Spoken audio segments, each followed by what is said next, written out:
Hello everyone, welcome to the final video of IPSDB 1.0. In this tutorial, I'm going to create the entire project. So I will develop the PLC, HMI, and documentation.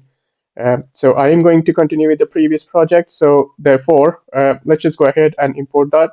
I have made some modification to that. I've added few more control modules that I didn't add in the previous video to save time, and I will just go ahead and discuss them with you. So in the previous video, what I did, I populated the control modules and equipment modules for the cold water route. So all the control modules on the inlet side, the inlet valve, and the outlet side, okay, and also the pumps and the control module associated with the tanks, okay. So in this video, I've already populated the remaining inlet side control modules and the remaining tank related control modules to speed up the process. I've also added the holding, stopping, aborting, restarting sequence for the pre-wash. Okay, so in the previous video, we looked at how to create a sequence, and I created running sequence uh, in the tutorial. And in this video, I've already created the holding, aborting, and stopping sequence for the cold water route. Okay, so that one is for the pre-wash sequence. So in this video, we are going to create the running, holding, stopping, aborting, and restarting sequence for the rest of the ingredients. Okay, so let's go ahead and start doing that. I'm hoping that my project is uploaded. I've also added some dummy documentation for the project to demonstrate how it is populated in the FDS. Okay, so let's go ahead and have a look at your items. And in the previous video, we completed the project till this point, and everything after that, that is added after the video. Okay, so these are the control modules related to rest of the ingredients. So I'm going to run through the holding, stopping, and aborting sequence with you. So in the stopping sequence, what I'm doing, so let's have a look at the running sequence first. So the way the running sequence works for the pre-wash is we fill up the tank up to 50%. 50% comes from recipe, okay?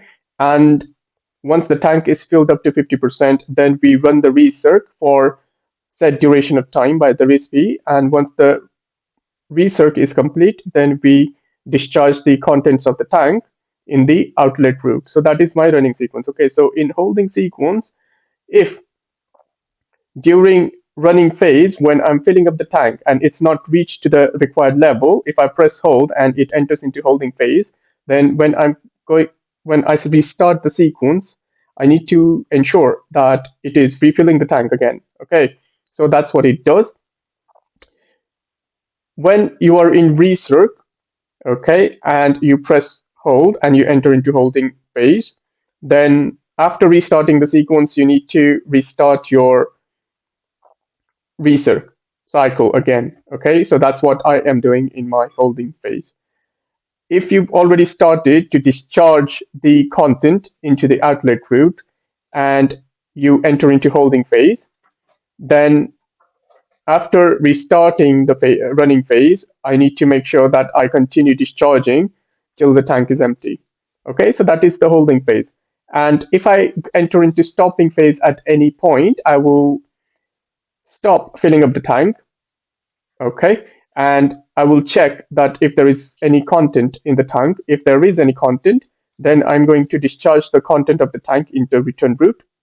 Okay, and in case of aborting sequence, if I press abort, I will stop the inlet side, I will stop filling up the tank, and I will discharge the content of the tank in the drain. Okay, both in aborting and stopping, if there is no content in the tank, that is, if the tank level is 0, then I will skip the steps that actually empty the tank. Okay, so that's what I'm doing. Okay, so I've already programmed that in my pre-wash sequence. So let's go ahead and quickly have a look at it, how it is implemented. And then I'm going to duplicate those sequences for all the cleaning sequence. Okay, so that means for CIP wash, for the cold wash, for the hot wash, I'm going to duplicate those sequence. Okay, and just change the critical data. So let's have a look how to do that. Let's first review the pre-wash sequence, holding, aborting, and stopping. Okay, so I will go into edit. So I enter into running. So you've already seen how the running works. So holding phase, I'm going to go start with that. Okay, so the first thing I do is close the root pumps and valves. I'm talking about the inlet side. Okay, so I close that section. And what that means is, and then I close the outlet valves as well in the step two. Okay, so in step one, I'm closing the pumps and valves, right?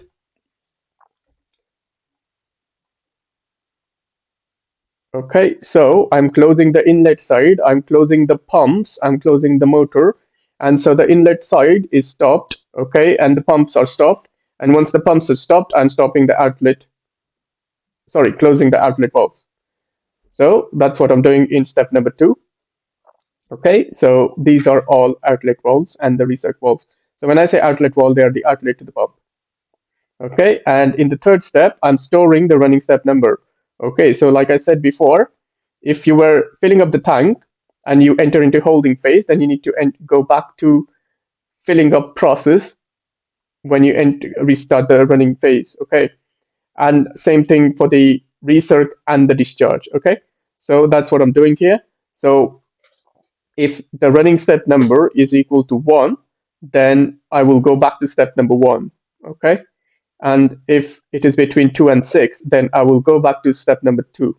Okay, so that is the start of recirc. Okay, so you filled up the tank up to correct level, and then uh, you started the recirc, but the recirc is not complete yet. So the recirc is complete at the end of step number 6. So when you enter into step number 7, that's when your recirc is complete. Okay, so anything below step number 6, you are still trying to get the recirc done. So if the step number is between 2 and 6, then you want to go back to step number 2.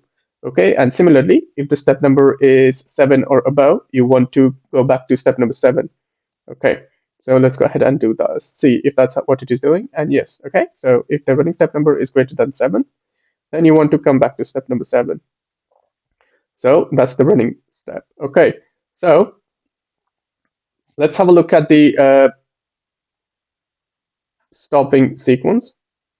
Okay, so in stopping sequence, I'm closing the inlet side, and then I'm checking if the tank is empty. Okay, so if the tank is not empty, if tank is empty, okay, then I'm skipping the step number 3 and 4. As you can see, I'm jumping to step number 5. Okay, so in 3 and 4, I'm emptying the tank. So if the tank level is 0, then tank is empty, then I don't need to empty the tank, so I can skip the step and jump to step number 5. So in step number 3, I am opening the outlet valve. Okay, so the return route, which is V17 for cold water. Okay, and then in step number 4, I'm starting the pumps. Okay, so at the end of this step, I will know that my tank is empty for sure. Okay, so and in step number 5, you stop the outlet pumps. Okay, so this is where you jump from step number 2 if the tank is already empty. Okay, so if the pumps are already stopped, then it's just going to skip this step. Okay, and then it's going to close the outlet route, the return route. So that's how the stopping sequence works. And the aborting sequence will be exactly same, with the difference that instead of emptying the tank, if it is not empty, into the outlet, you are opening the drain valve and emptying the tank into the drain. Okay, so that is the only difference between aborting and stopping, right? So that's runnings, holding, stopping, and aborting. So we also need to look at the restart sequence. Let's look at the restart sequence. So the restart sequence, I'm making sure. So basically, um, when you're running, during your running phase, when you complete the recirc, okay, so when you're recircing, what is happening is your valve B14 is open and the outlet pumps are open. Okay, so this is the route it is taking. So once that process is complete, you open B17, and then once it is open, then you close B14. Okay, so starting of the pump is achieved at the recirc point. Okay, so during the recirc. So when you enter into discharging phase where you're emptying the tank into the return route, then you already have the pumps running. Okay, so in this stage, if you go into holding, so the holding phase is going to stop everything. Okay, so when you restart again, you need to ensure that you start the pump. Okay, so you need to so in the restart sequence, you need to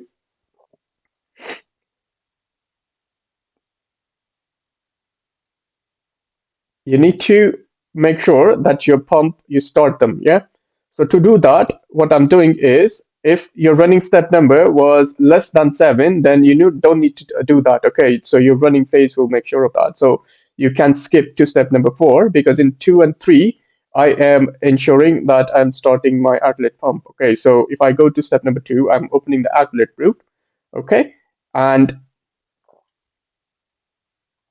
to do that, so if I go to step transition 0, then okay, sorry, I clicked the wrong button. So I'm opening the route. Okay, so it is opening V17 in this step, and in step number 3, it is going to start the outlet pumps. Okay, so now I've got outlet pumps running. So when I finally enter into uh, when I finish the restarting sequence, it automatically enters into running phase. So that's what it's going to do, and you will already have your outlet pumps running, so it will empty the tank. Okay, so that's how the restarting is going to work. So having said that, now we can start with the copying of the sequences. Okay, so I can start creating new sequence. So I'm going to start with the cold wash sequence, which is going to be exactly same as my pre-wash sequence because it uses the cold water. Okay, so that's where I'm going to start. So I'm going to just select that and change that to cold wash, and I'm going to call it cold wash. Okay, and I'm going to add that sequence.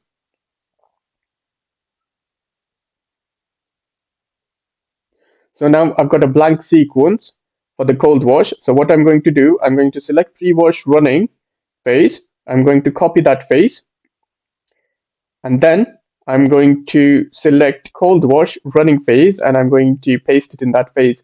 So I've got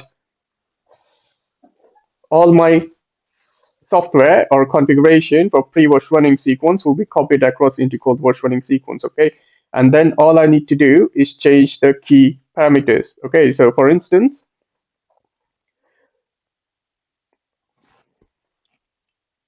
let's have a look. Okay, so instead of cold wash here, I'm going to call it, it is going to be cold wash, so it should have been called pre-wash here, really. Okay, so I'm just going to call it pre-wash there. So it seems that I made a mistake there.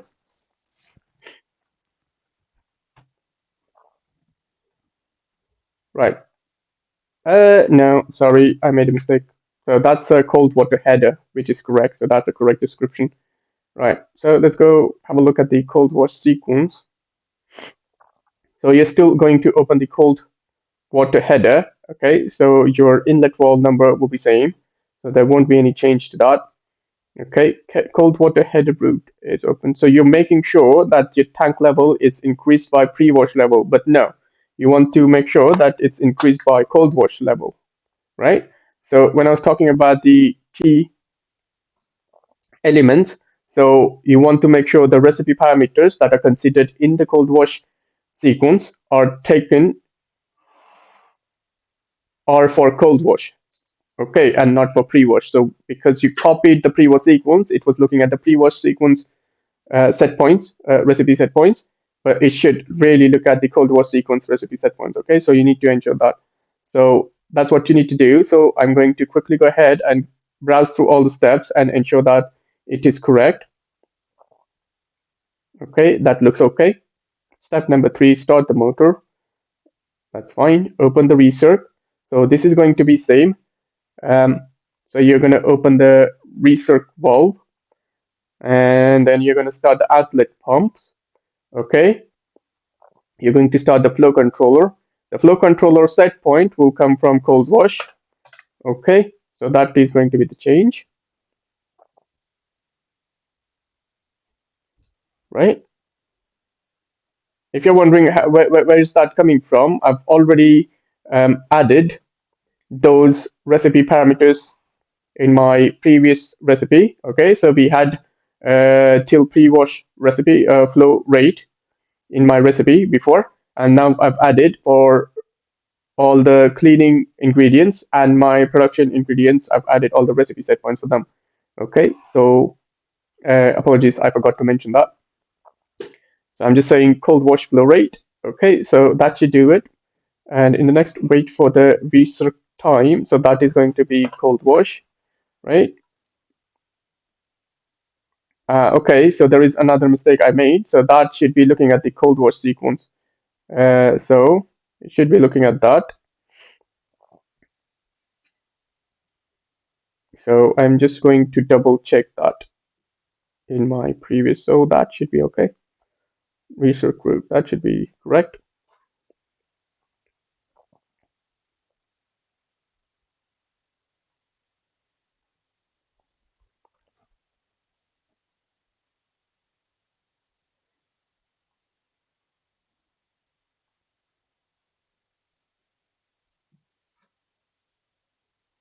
Yeah, it looks like it's okay. So I'm going to jump to correct step. Right, wait for research time to elapse. And that is the only place where I've got the wrong tag. So I've corrected that. And then open the return route. So for the cold wash sequence, it is going to be exactly the same return route as the pre-wash sequence. So I will not have to make any changes here. Okay. And in the next step, I will stop the mixer and outlet pumps. So in the previous step, I also need to ensure that my tank is empty. I'm just go ahead and check that. Okay, there it was. The tank is empty and level transmitter has the value less than equal to 0, which is correct. Okay, stop the mixer and outlet pumps, uh, which is fine, M01, and it is going to stop the flow controller and the duty standby controller and the individual pumps. Okay, so that is correct. And close the return route. So it is just going to close everything. So that looks okay, right? So similar to this, I am going to copy all the phases for the cold wash, remaining phases for the cold wash. So that means holding, aborting, stopping, and restarting phases. And I'm going to make those changes that will basically uh, change the sequence from the pre-wash to cold wash. And I'm going to repeat the same thing for the hot wash sequence and the CIP sequence. Okay, so I'm going to fast forward this particular section, and I will see you in some time. Okay. Okay, so I've finished adding the CIP hot wash sequence. Okay, so I've added them two sequences now. Let's create a production sequence. So I'm going to demonstrate how to do that. So I'm going to start with the pre-wash sequence as my starting point. Just going to change that to prod. Okay, and I'm going to call it production sequence and add. Right. In the production sequence, what I'm going to do is first add copy into the tank, 10%. Then I'm going to add the sugar, 10%. Then I'm going to add water, hot water, 50%. So that total is 70% of the tank. Okay. And finally, I will add 10% milk. Okay. So these values are going to come from my recipe, which I showed you before that I've already populated. And once everything is added, I will start the mixer. Okay. And then I will start the research. And while it is recircling, I will also start my V07, which is going to control the jacket water temperature.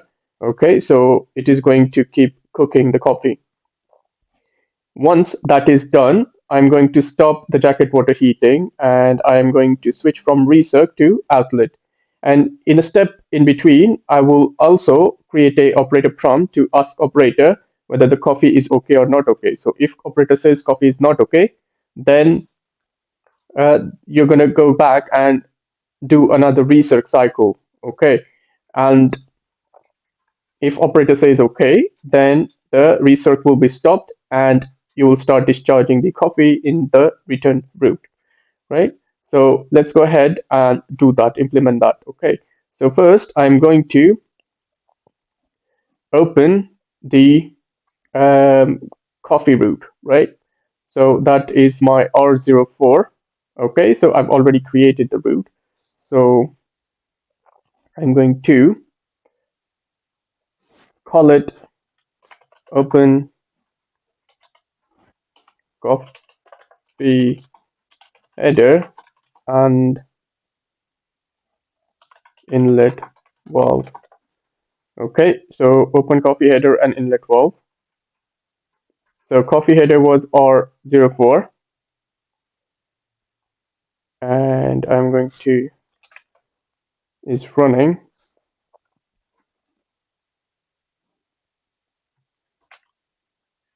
Coffee header running. Okay, then I'm going to open the coffee inlet valve, which is V11. So go in there and V11 open, V11 open, V11 is opened. Okay, so when that is open, it started filling up the tank. So I need to wait till the tank is 10% complete, which is going to come from recipe. So in the next step transition, I'm going to check if the value is less than equal to 0. No, sorry, my apologies. So that needs to be um, coffee percent. Okay, so I'm going to say coffee level reached. Okay.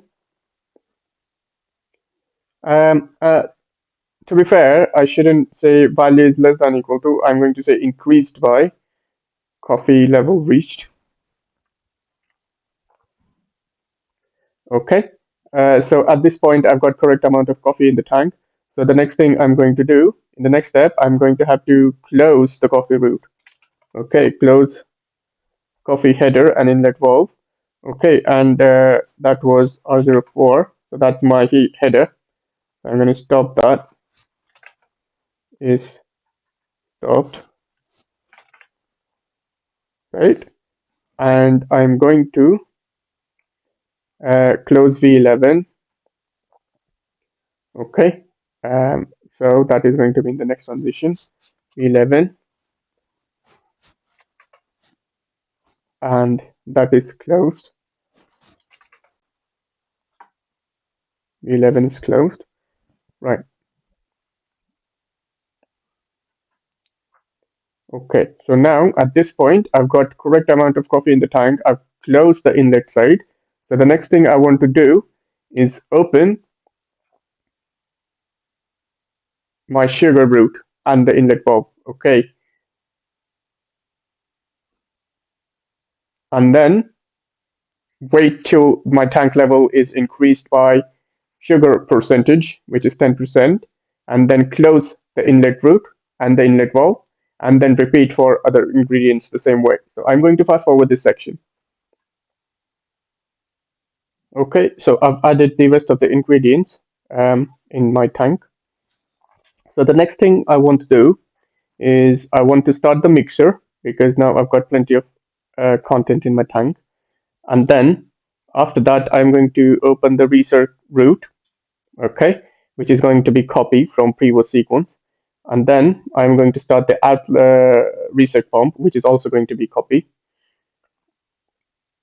And then I'm going to start the heating of the jacket water, okay. So let's go ahead and do those steps. Okay, so the first thing I want to do is start the mixer. Okay, so start mixer. Okay, right. So what was that? M01 and M01. M01 is running. Okay, so I've started the mixer. Um, in the next step, what I want to do is open the research route. So I'm going to copy that from my production sequence. Okay, um, I'll go there. Open research route. So that's exactly what I want to copy. So I'm going to copy the step. Okay, and go back to production sequence number 10. I think it was.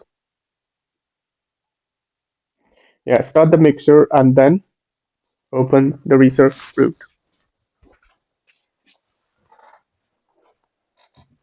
Right, so now the research route is opened. So now I want to start my pumps. So that's what I'm going to do, and I'm going to copy that from my previous sequence as well. So it should be 5. Yeah, so I'm going to copy that step, and I'm going to go into step number 11 this time. Yeah, open the research route, and now I'm going to copy, start the outlet pumps. Okay, so I've started the outlet pumps, but just like previous sequences, I need to make sure that I put the correct um, parameter here from the recipe. So this is a flow rate, so that is the correct parameter. Right, so my research is running. Okay, so now I can actually start my jacket water heating, right? So it's a new step, so I need to do it from scratch. So start jacket water heating. Okay, and that was wall number B07. B07. Okay, position is greater than 0. So I need to make sure that it's a control valve, so it's not going to be on off. It's going to be position greater than 0. So B07 is opened. Okay, I'm going to save that. Right, so because that particular control valve is being controlled by this PID using this temperature transmitter, I need to start the PID as well. Okay, and the PID set point is going to come from my recipe. Okay, so let's go ahead and start the PID. So that PID, I've called it as TC, temperature controller. I'm going to start that first. Okay, TC is running.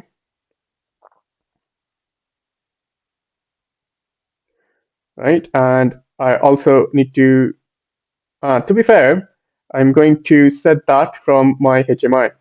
So I'm not going to give it a set point. I'm just going to start the open the valve and start the PID. Yeah, that should do it. Okay. So the next thing I want to do. So now jacket heating is started. My research is started, right? So I need to wait for my research time to complete. Okay. So wait for research time to elapse, right? And I am going to set the step delay time to my coffee research duration. Okay, and that's all I'm going to do. Right. Okay, so after the research is over, the next thing I want to do is essentially ask the operator to confirm if the coffee is okay or not okay. So I want to get the operator acknowledgement, right? So to implement that for that particular sequence, I'm going to go down and say operator acknowledgement required. Okay, and I'm going to wait for uh, receiving operator acknowledgement, right? Okay, operator acknowledgement received. Okay, so I also want to make sure that if the operator says not okay, then I'm going to go back to my research step. Okay, which is here. So I'm going to go back one step. So to do that, I'm going to say I want to jump to one step back, which is going to be jump to running step number, and it is going to be 13. And I'm going to do that if an operator says that the copy is not okay. You have option to select okay or not okay. In this case, for my scenario, it is going to be not okay. Yeah. So if operator says not okay, I'm going to jump to the previous step. What that means is if operator clicks OK, then it is going to carry on with the sequence, which means it is going to next step in the sequence. Now that operator acknowledgement is received, the next thing I want to do, okay, so I want to open the outlet valve, all right, and close the recirc valve. Yeah, so before I do that, I should probably stop the uh, cooking. Yeah, so the jacket water heating, I should stop that. And then I can open the outlet valve. So it starts emptying the tank. And once the tank is empty, then I'm going to stop the motor, the mixer and the outlet pump first, and then close the valve. Okay, so the next thing I want to do is I'm just going to copy that from here. So I'm going to copy, yeah, copy step. And I'm going to, after acknowledgement, I want to paste that step.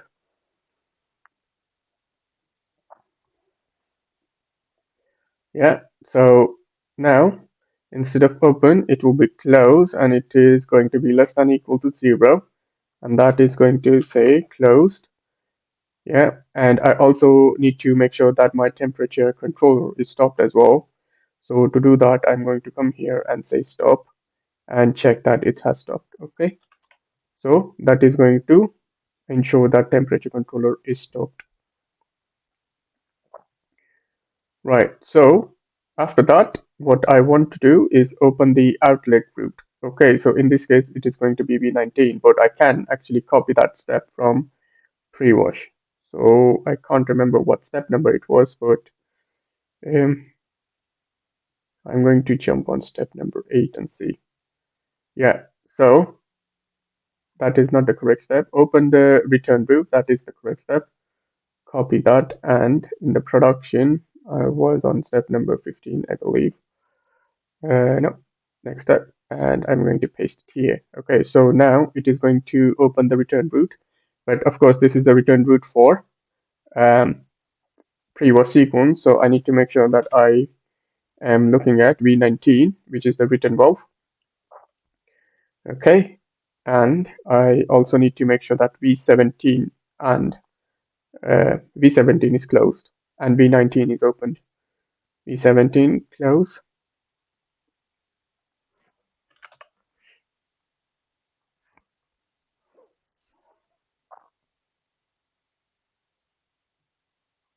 And V19 is opened. So this one should be opened. Okay, that looks good. So now my outlet route is open. So that will also ensure that the tank is empty, which is going to stay the same. So the next thing I want to do on step number 17 is stop the pumps first. So that stop the pumps and also the mixer motor. Okay, so I'm going to copy that from here. So this one was definitely step number 8. Yeah, stop the mixer and outlet pumps, and it is doing everything. So I'm going to copy that. I'm going to go production, step number 17 it was, and show. So I'm going to paste it here, so that is going to stop the mixer and the outlet pumps. Okay, so the next thing I want to do, so the tank is empty, I stopped everything, so the only thing that is open now is my V19, so I need to close the outlet route. Okay, so I'm going to copy that as well from my previous sequence, which should be step number 9, which was final step, and it closes the written root, which basically means all the roots on the outlet side. So I won't have to change anything. I can just copy it as it is. Okay, and I believe we were on step number 18. So I can click paste here. Well, I will not. I need to make sure that it's a correct step. Um,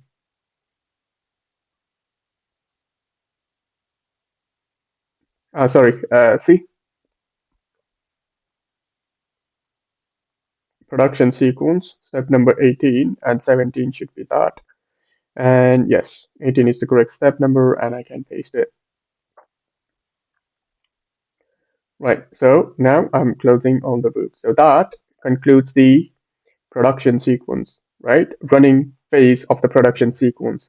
Now, the stopping and aborting phase of the production sequence is going to be exactly same as the previous sequence, with the difference that in stopping phase, instead of discharging into V17, I'm discharging into V19, which is the return valve for the coffee, right? And aborting, I'm going to do exactly the same thing. I'm going to drain everything out. So I'm going to fast forward this section to create stopping and aborting sequence. So I will see you after that.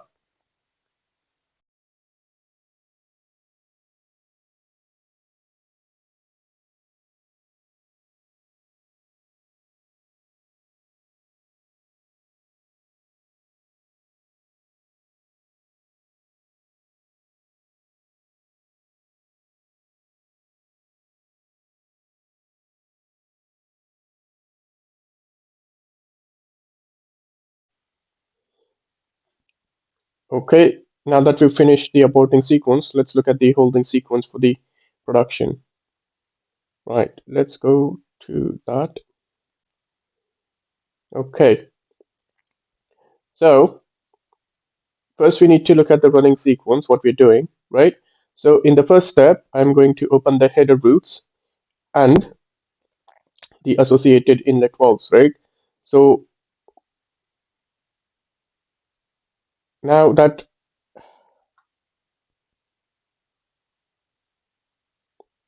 in the first step, I'm opening the coffee header and the inlet valve. So by the end of first step, I will have correct amount of coffee in my tank.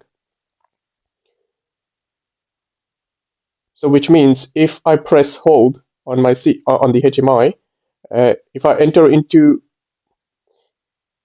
if I enter into holding sequence in step 1, that it needs to come back to step 1. Okay, let's look at step 2, and that is going to be closing of the header, right, for the coffee. So if you're in step 2 and you enter into holding sequence, then also you need to go back to step 1 because you need to make sure that you've got correct amount of coffee, right? So if there is correct amount of coffee already there, then you're going to jump directly into step 2 automatically. So you need to go to step 1 if you're in step 2 and you go in enter into holding sequence. Similarly, if you're in step 3 or 4, then you're going to go back to step 3, right? And 5 and 6, you're going back to step number 5. 7 and 8, you're going back to step number 7. Okay, then you start the mixer in ninth step, open reset route, start the outlet pumps, wait for the reset time to elapse. Operator acknowledgement required. Right. So if you are in either of this step, then you can jump back onto step number 9. So if you are on 9, 10, 11, 12, 13, then you can jump on step number 9. So that will ensure that you have started the reset correctly. Okay.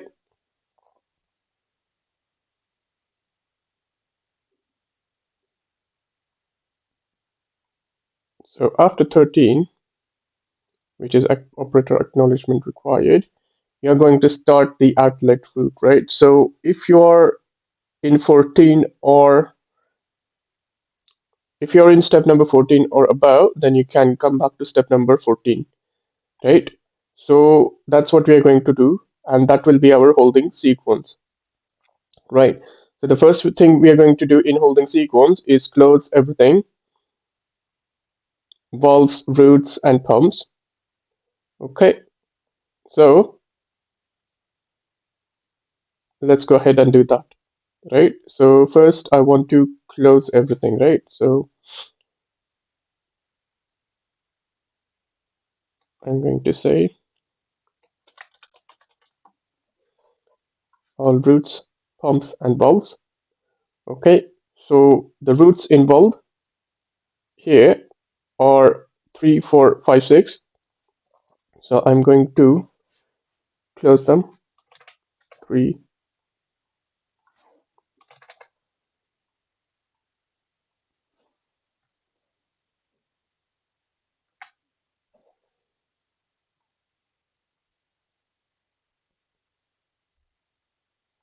is hot water.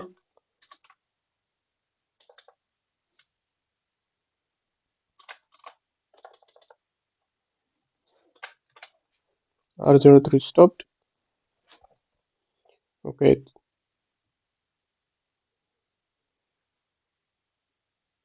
so I'm going to copy that,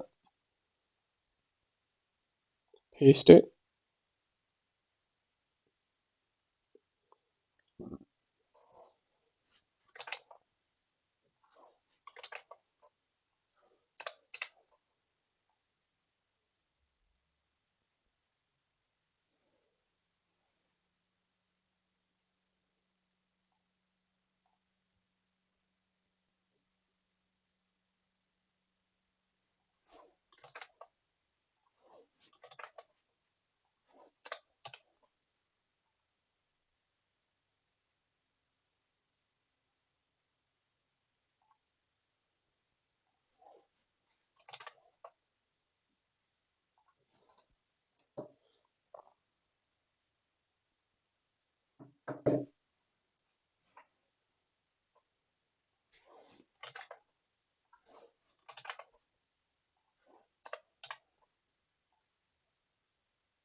okay, so that's all of the inlet routes. So I need to close the inlet valves now. So that's 10, 11, 12, 13.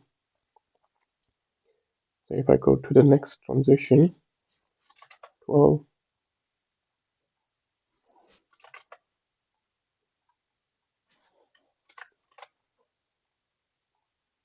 okay,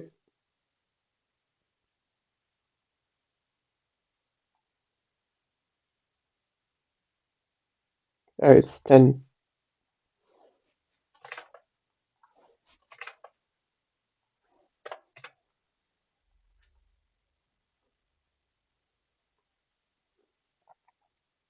Okay, I'm going to copy that condition, go to the next condition, paste it, and this is going to be 11,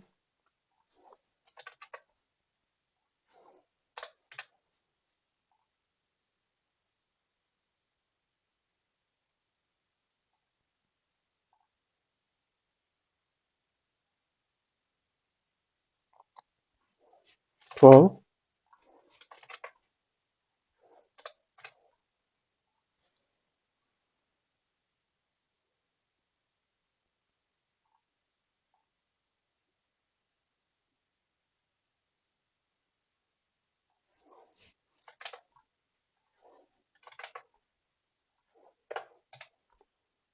13.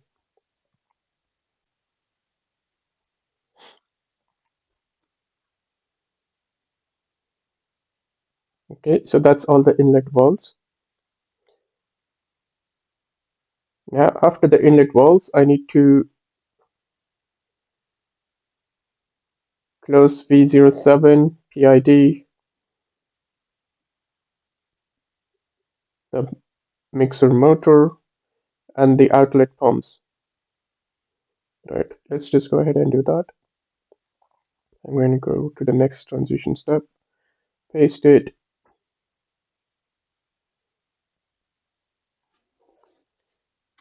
B07. Okay, that's gonna close. B07 position is less than or equal to 0, and this is going to be B07 is closed. Okay, I need to stop the temperature controller, so that's going to be TC stop, TC stopped, and TC is stopped. Okay, next thing I'm going to do is stop the mixer. Okay,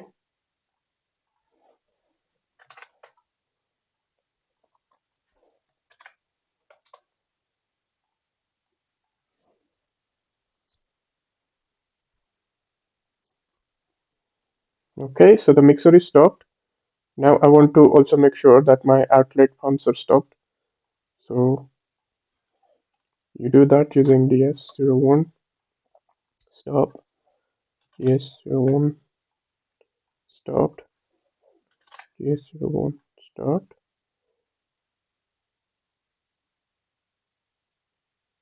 And then I'm going to also make sure my pumps are stopped too. Stopped.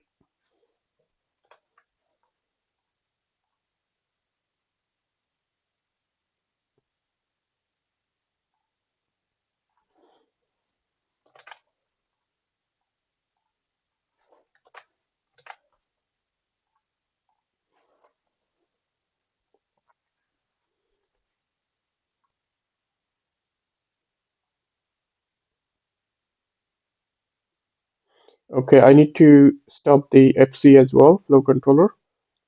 And when that is done, in the next step, I'm going to close all the outlet valves, right? So I need to stop the FC.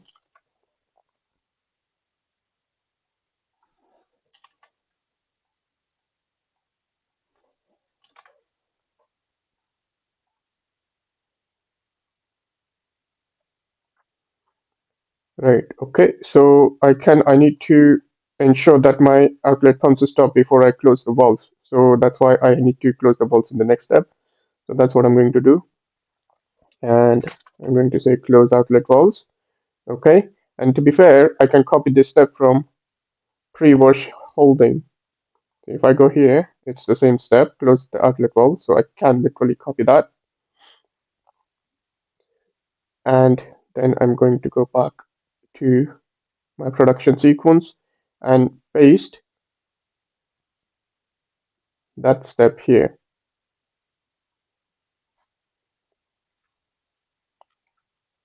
Okay, so close outlet valves. So I've got my outlet valves closed. And in the next step, I need to store my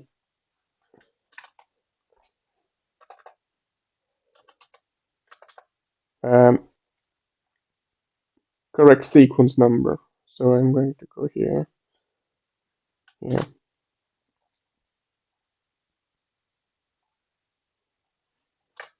Okay.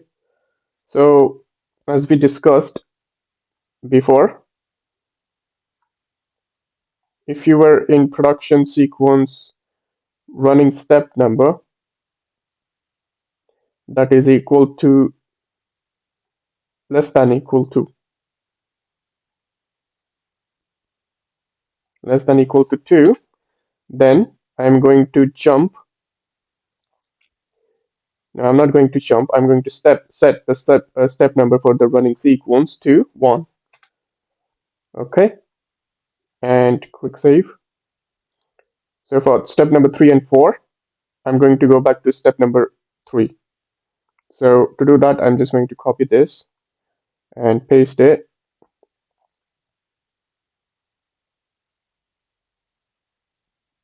So to do that, I'm going to say it is going to be between. So for 3 and 4, so I'm going to say between 2 and 5. So 3 and 4 comes between 2 and 5. Then I'm going to go back to step number 3. Okay, and I'm going to save that. For 5 and 6, it is going to go back to 5. So I'm going to say copy that. Next condition, paste it there.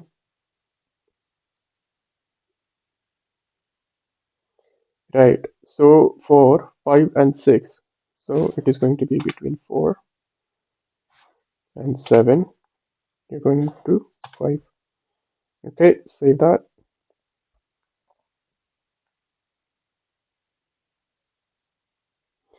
Okay, so for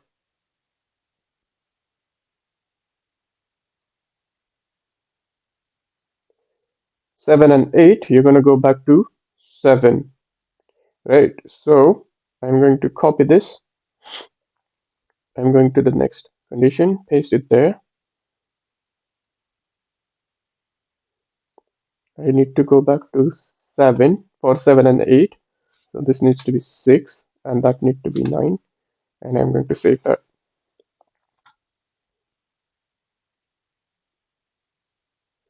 So after that, I need to go back and check again. So on step number 9, what I'm doing.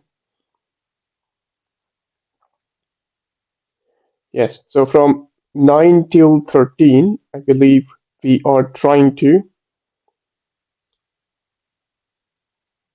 achieve the recirc, right? So if you are on 9, 10, 11, 12, 13, then you need to go back to step number 9. Okay, so going back to holding sequence, I think I was on step number 3.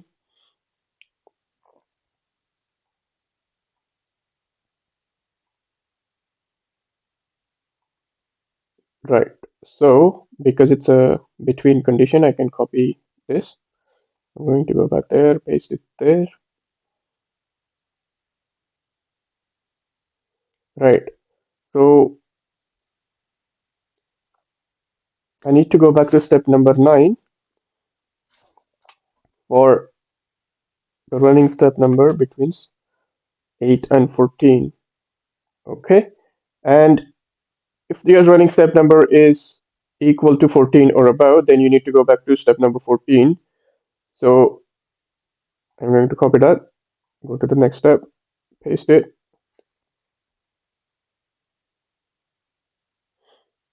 So if my step number is greater than equal to 14, then I'm going to come back to 14 and that will ensure that I come back to correct step number.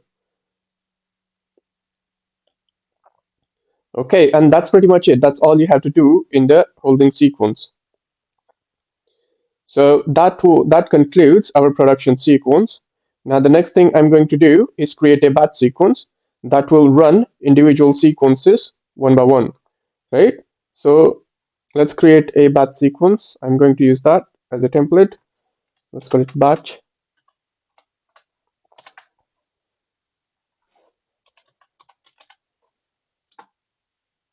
Okay, I'm going to add that.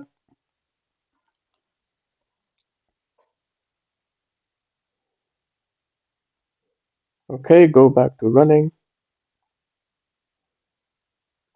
Right. So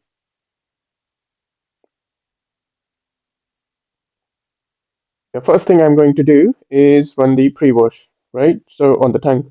So I'm going to say run T1 pre-wash. That is going to be my first step. And I'm going to select pre-wash and I'm going to say start sequence. Okay, so that is going to start sequence. And I'm going to wait till my sequence is complete. Okay.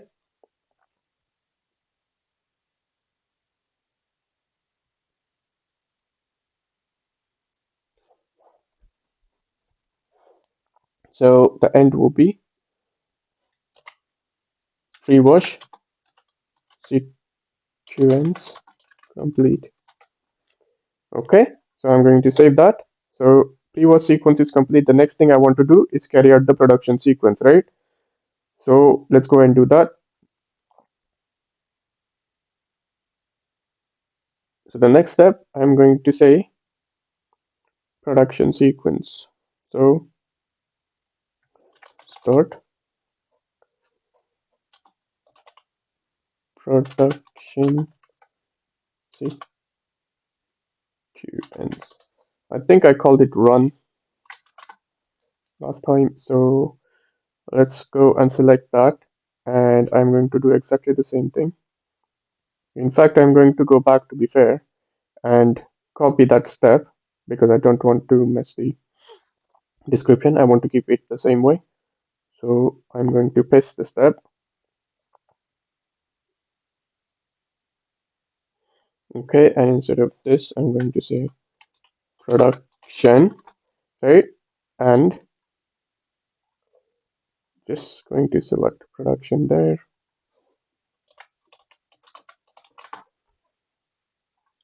Okay. Once the production is complete, then I'm going to carry out a cold rinse first, right? I want to carry out the cold wash. Uh, yeah, that's what I want to do. So I'm going to copy the step, go to the next step, paste it.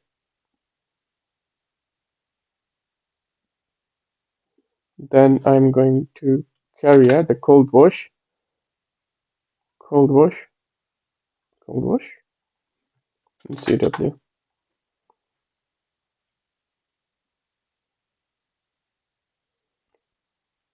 And after this, I'm going to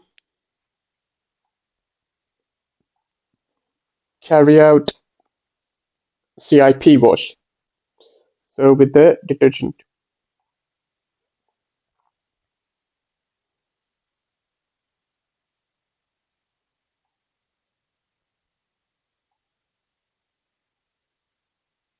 Sorry, I've been copied the condition. So copy this step, go to the next step, and paste.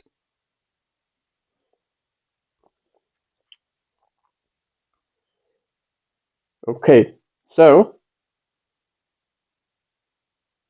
now I want to carry out the CIP wash. So I'm just going to go ahead and select the CIP.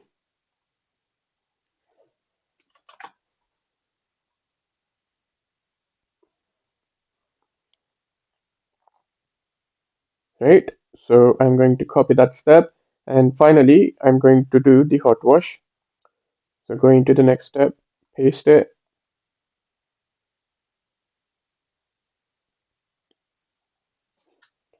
Okay, hot wash. And I need to select the hot wash here. Hot wash.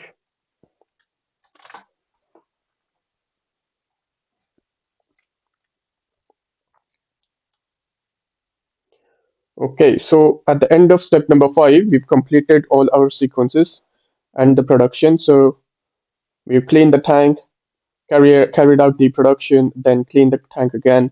So the tank is ready for the next production cycle, right? So now what we need to do is make sure that my sequences are back to idle state, right? So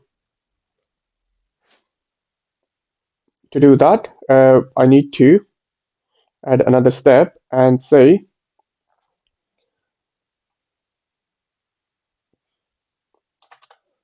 reset all the sequences. Okay, because to be able to start the sequence again, you need to reset it.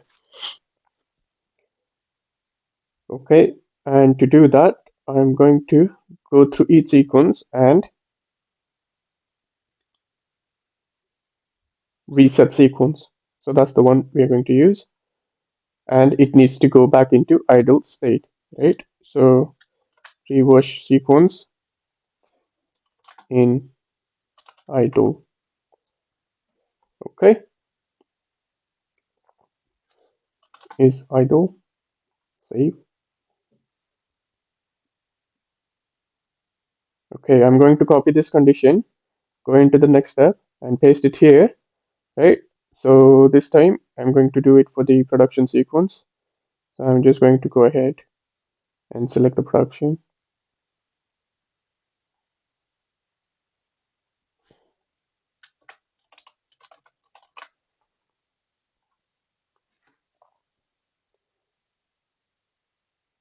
Then the next one was cold wash. So I'm just going to paste it here.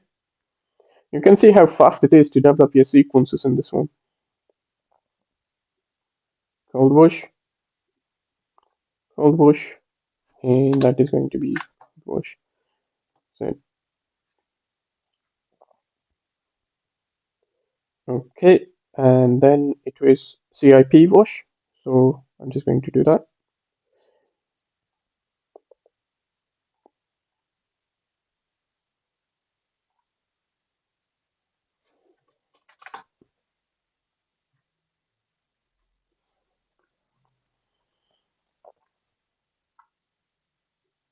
Okay, so now CIP wash, and then after that is hot wash.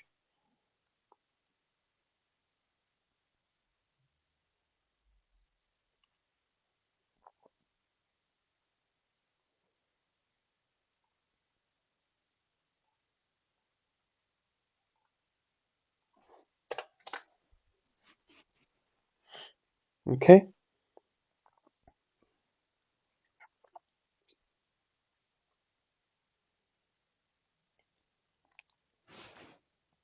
and hot wash. Okay, so now let's look at what we are going to do if you enter into holding sequence or stopping or aborting sequence while you're running the batch sequence, right? So in step one, what we were doing is starting my pre-wash. So if I enter into holding sequence while running pre-wash, then I need to put the pre-wash sequence in holding. Okay.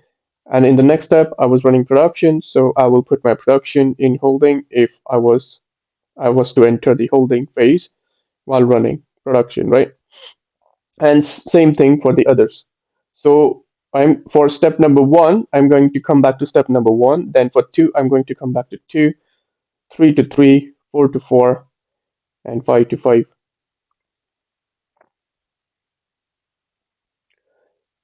Right? Okay, so let's do that for the holding sequence. So I'm going to go back to that, go to holding sequence, and in step number one, the thing I'm going to do is store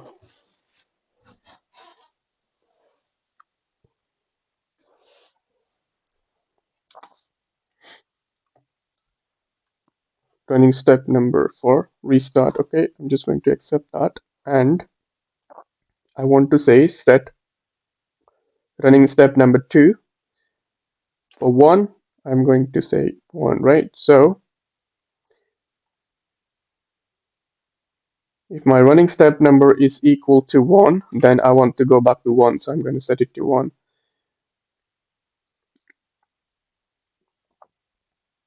So copy that condition, go to the next, paste it.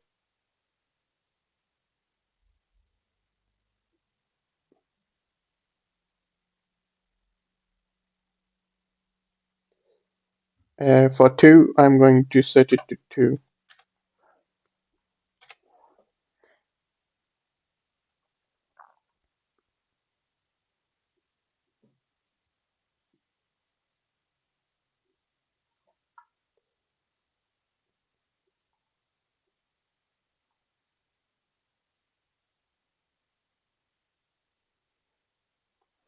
For three, I'm going to set it to three.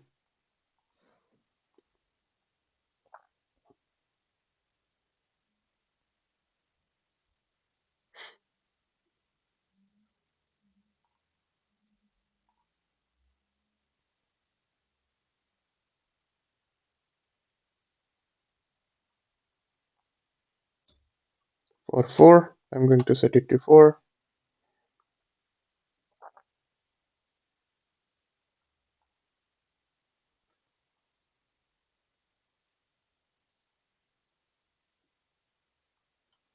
For 5, I'm going to set it to 5.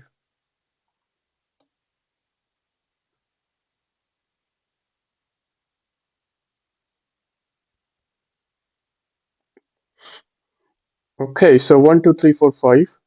So you're setting all the sequences to correct number now. Um, Sorry, not the sequences. You're storing all the correct step numbers. Right. So on the sixth step number in the batch, what you're doing is resetting everything, because at the end of step number 5, you will have completed all the sequences. So all you have to do is reset everything. So I can do exactly the same thing, and that's what I'm going to do. If I was in step number 6, I'm going to go back to step number 6. You're not going to have any more step numbers in that. Okay. But in this case, just to be sure, if greater than equal to 6, then I'm going to go back to 6. Okay. So what else I need to do is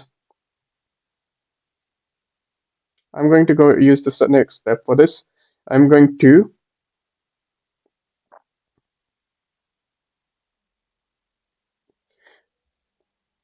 put the relevant sequence in holding phase. Right, so if you're in step number 1 and you're running the previous sequence and you press hold, then you need to make sure that your previous sequence enters holding phase as well. So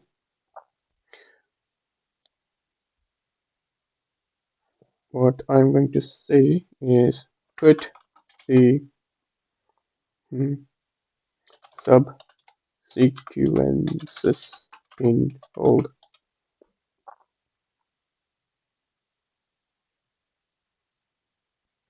Okay, so to do that, I'm going to say previous sequence and I want to hold sequence, right? So that's my command to hold the sequence. And I also need to make sure that happens if my batch sequence is in step number 1. Right? That's what I want to do.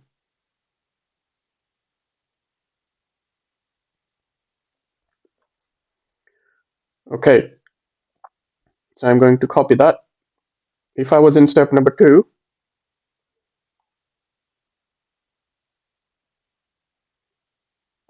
for batch sequence, then I need to make sure that I'm putting my production sequence in hold.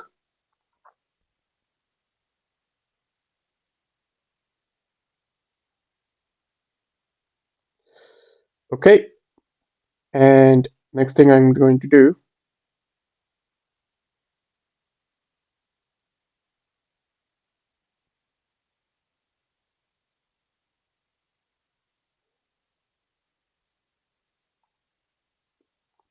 if I'm in step number 3, then I'm going to put my cold wash sequence in hold. So if I'm in step number 3, then cold wash sequence in hold.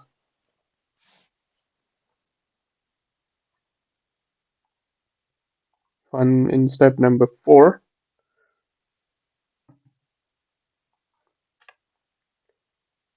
then I need to put my CIP sequence in hold.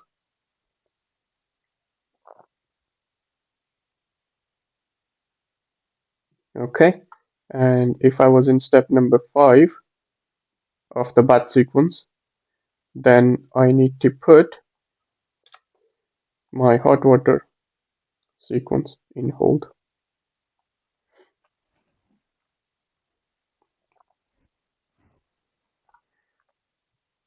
Okay, so in this case, for my batch sequence, I'm going to have a restarting sequence, because I need to make sure before I just go into my running sequence of the batch, I need to take the relevant subsequence out of hold. Okay, so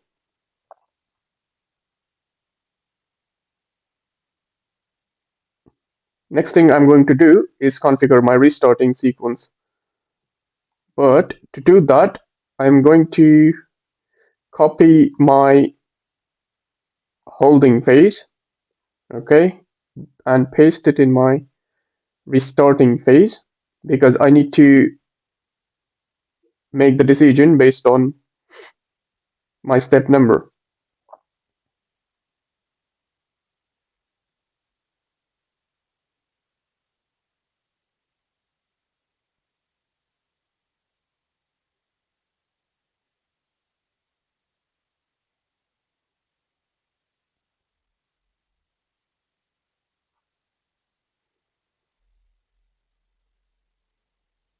Right, okay, so I don't need to store anything, so I can just delete that step.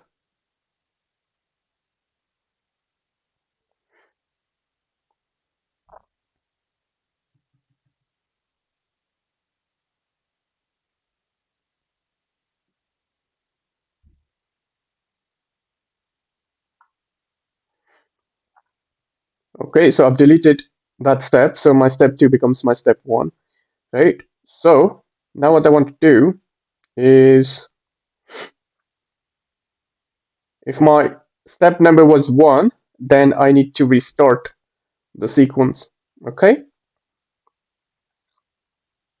I need to make sure that I change the description. I will change it in this step.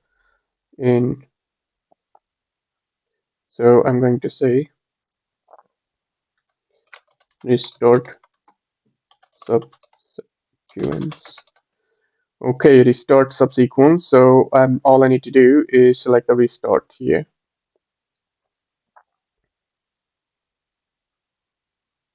In step number 2, I need to restart sequence. Cold water.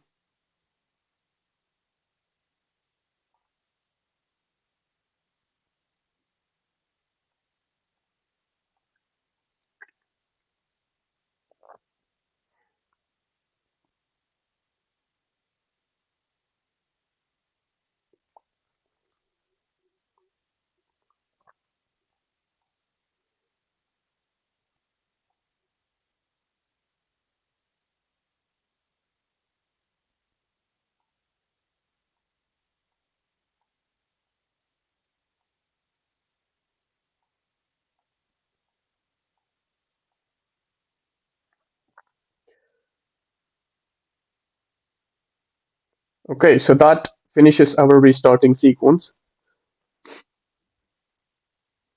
So now let's think about the stopping and aborting sequence. I'm going to do exactly the same thing as the holding sequence, except that I'm not going to remember anything. I'm just going to flush everything, right? So if I was running my previous sequence and I press stop, then I need to, on the batch sequence, if I press stop, then I need to stop the previous sequence. If I was in the production, so my previous sequence is already completed, right? There is nothing we can do. It's already completed, so it's empty the tank, so you enter into production sequence. So now if I press stop onto the batch sequence, then it needs to stop the production sequence. So whichever subsequence is running at the moment, it needs to go into stop, right? So that's what we are going to do. So to do that, I'm going to copy my restarting phase, to be fair, and that should do the trick. So I'm going to go into my stopping sequence and paste it there.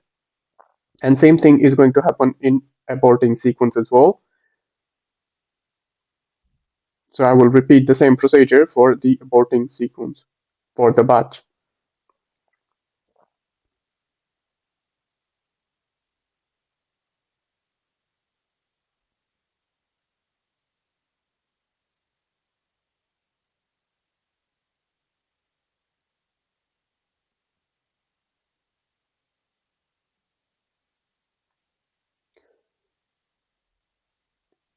Okay, so we've got our stopping sequence. So let's go and check.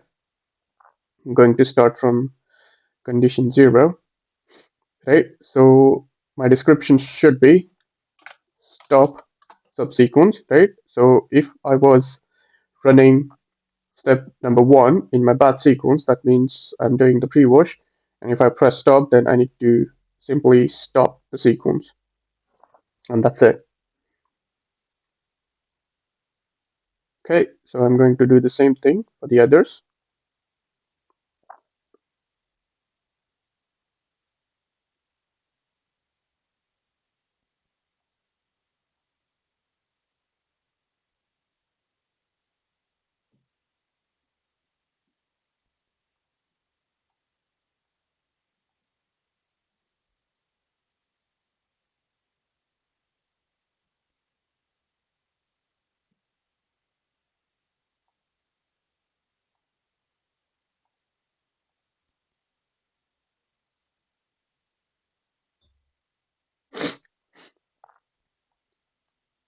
And that's it.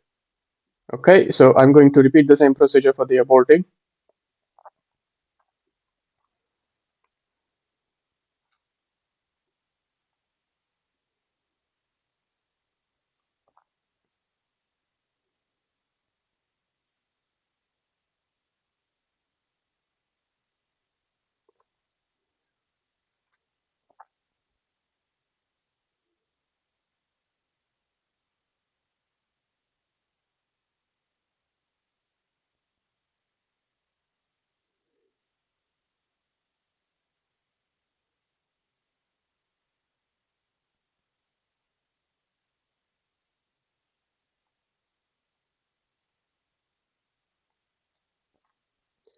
Okay, I'm just going to say abort sequence and change that to abort.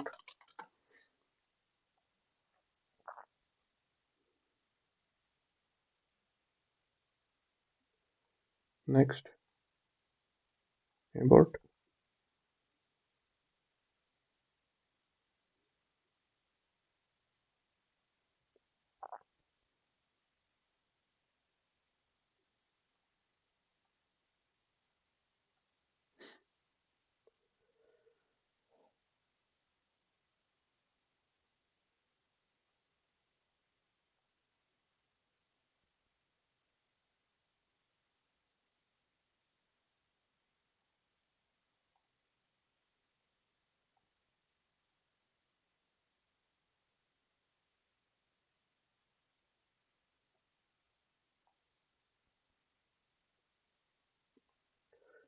Okay, so that concludes all of our phases for the batch sequence. Okay, and I believe that completes our project. Right, so before we continue, I'm just going to create a backup.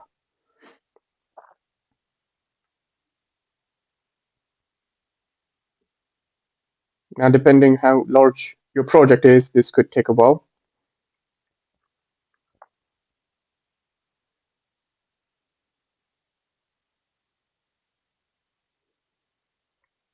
Okay, so now your backup is downloaded, so you need to refresh the page.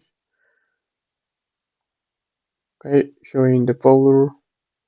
Okay, so I've got my backup created. Now, what I'm going to do before I continue, I want to have a look at my FDS to ensure that I've got it all correct.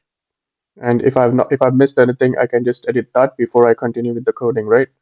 So let's go ahead and do that. I'm going to download my FDS.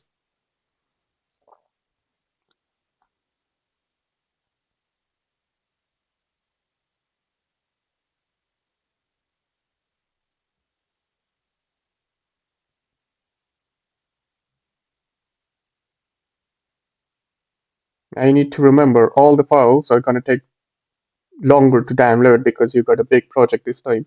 So it needs to create a bigger files and then it's going to download them. Right? Okay, let's look at that in the folder. And I'm just going to open that. It's opening in my other screen. Okay, so coffee maker plan. So just like previous tutorial, I'm going to select all, right click, update. Okay, do the same thing with my header, right click, update. Okay, let's have a look.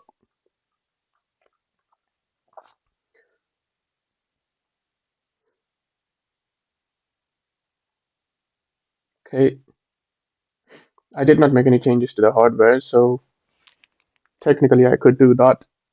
So that is one thing that is missing. I haven't done any IO mapping, so that is one thing I can do. This is a dummy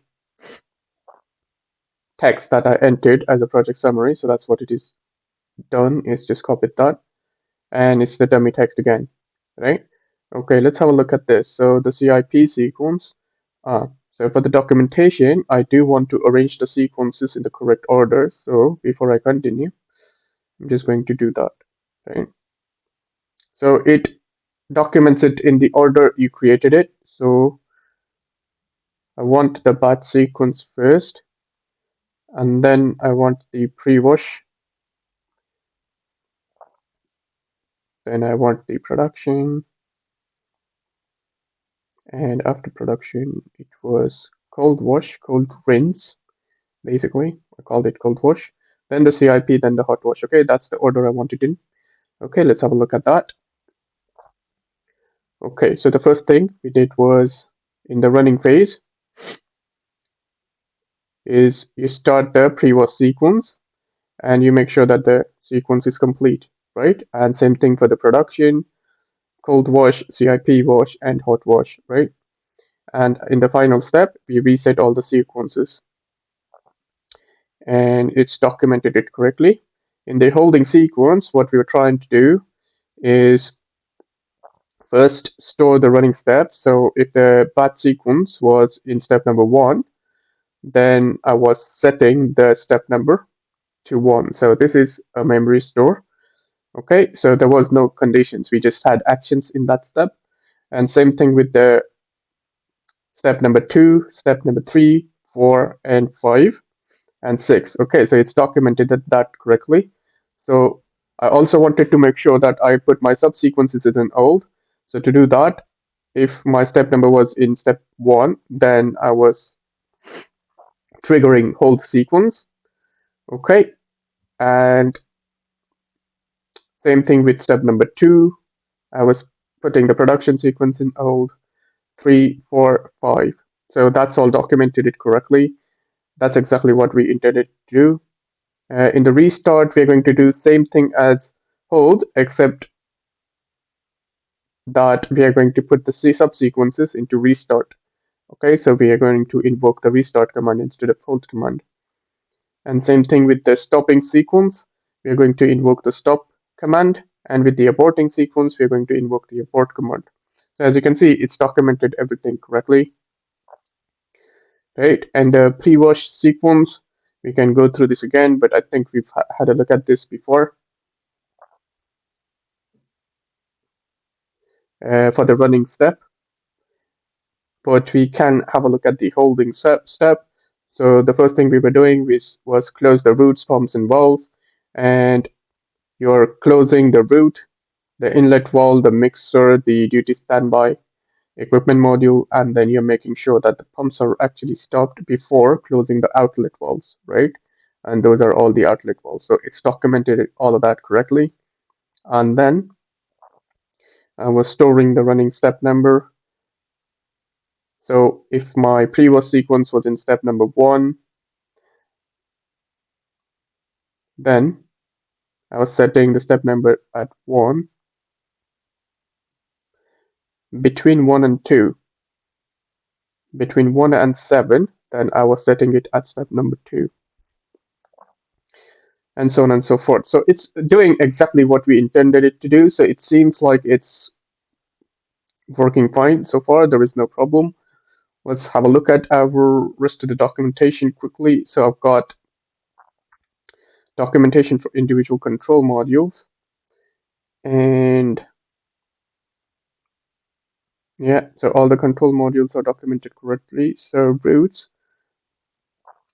Okay, so I've got that dummy documentation, and then this is the actual documentation, default documentation for the root. So it's document the valve number and pumps correctly, so that is all good.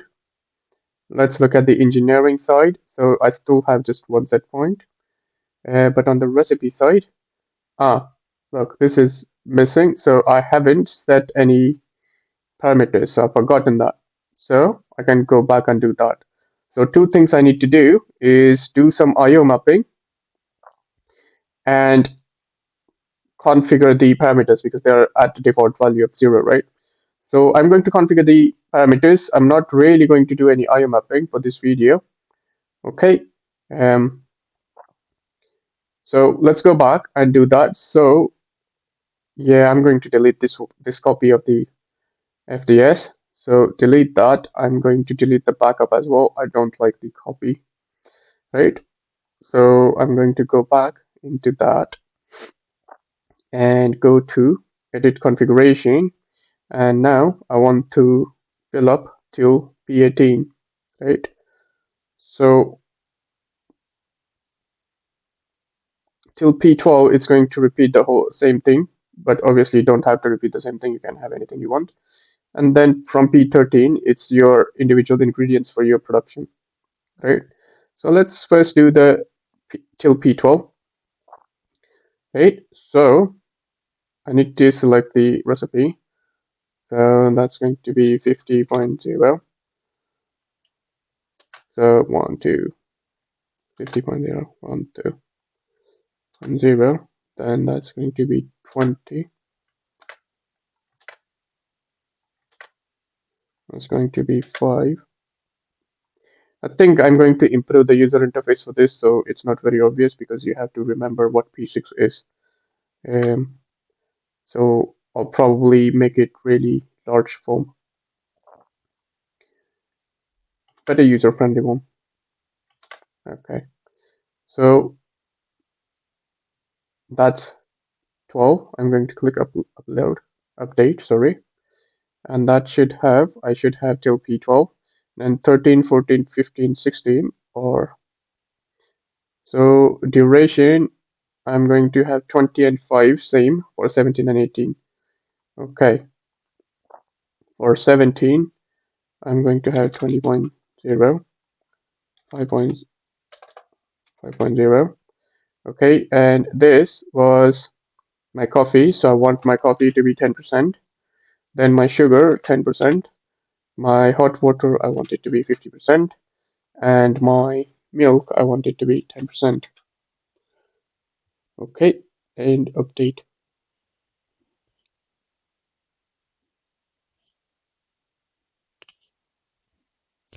Okay,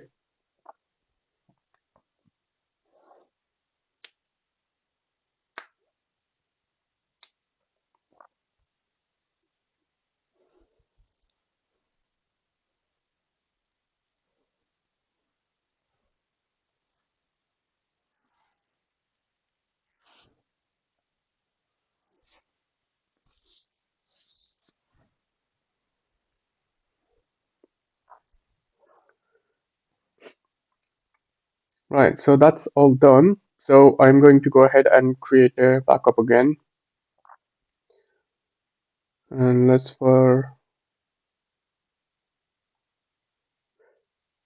wait for the backup.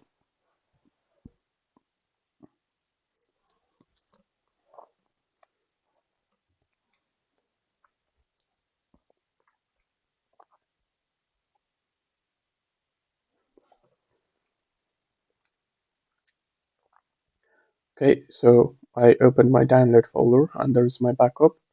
Okay, so I'm going to refresh that and go into downloads and download my FDS again. And let's check again that I've got my new recipe included in my FDS, right?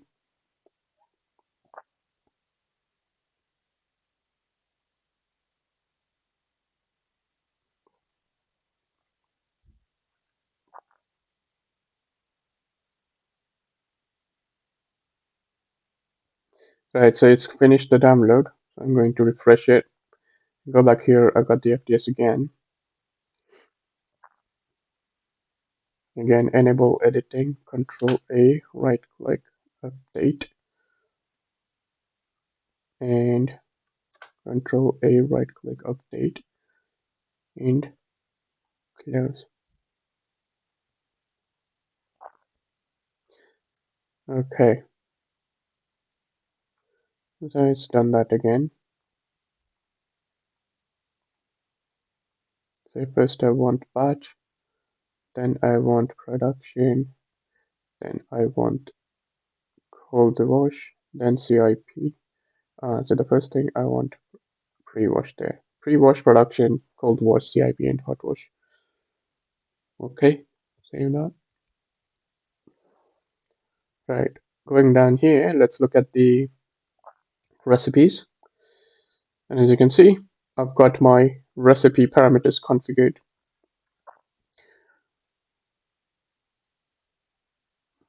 Right, okay. So after this, let's go ahead and create our code. Right, so all I'm going to do is click download, and that should create our code.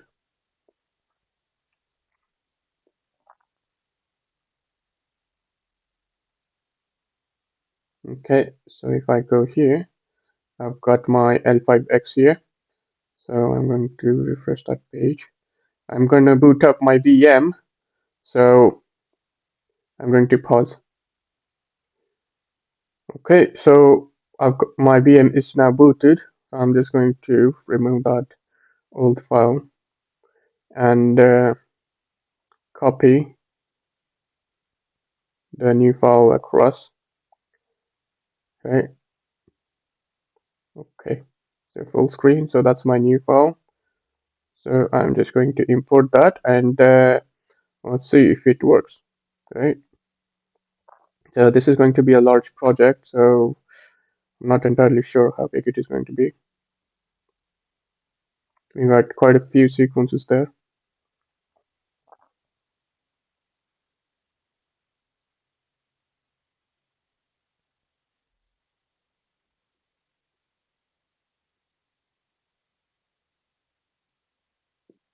So it is saved on the desktop there.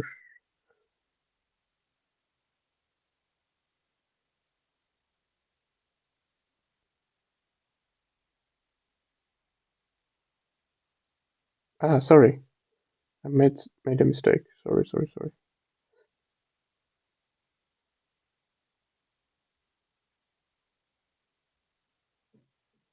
Okay, I made a mistake there. Sorry. Maybe I'm distracted a little bit. So I'm going to import that. It was supposed to save at the correct that particular location where it opened up.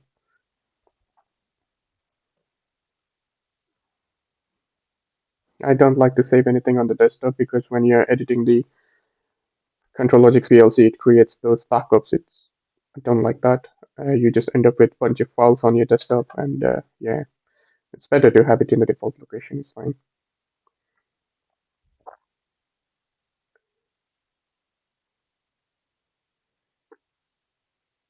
So because this is a large project, this is going to be taking longer than usual for the import. So I'm just going to fast forward this bit.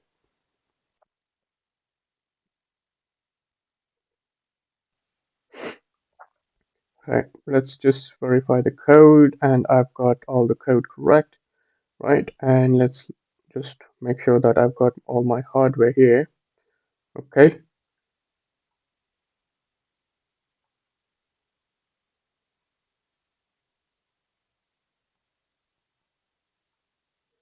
Okay, let's just verify that. I've got my diagnostic for my hardware that I've configured.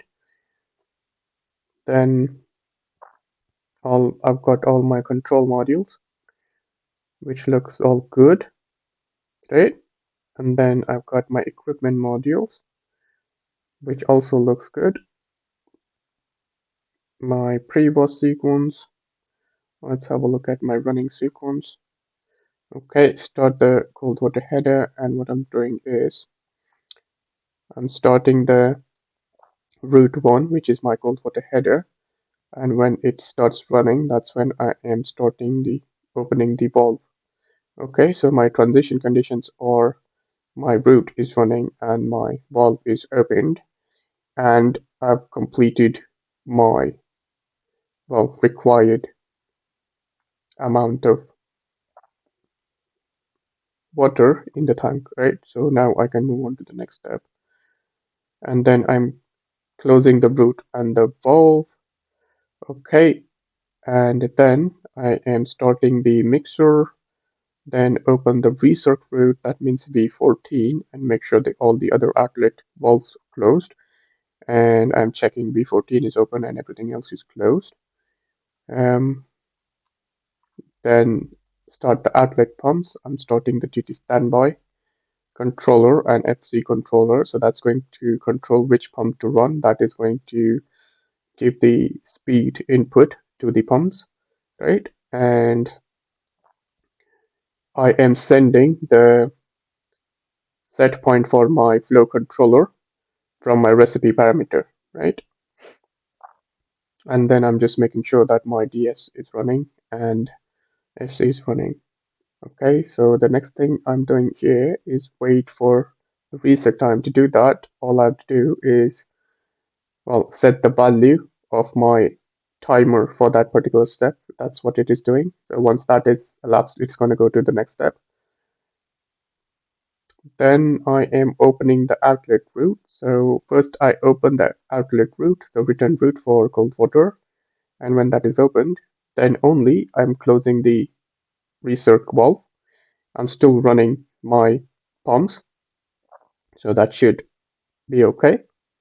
So I'm making sure that my recirc valve is closed and my return valve is open. So I've got open route. And in the next step, I am going to stop the mixer and outlet pump because I'm also ensuring that I wait till my tank is empty in my previous step. So then I'm stopping the mixer, which is that, and my duty standby controller, which is that, and the flow controller, which is that.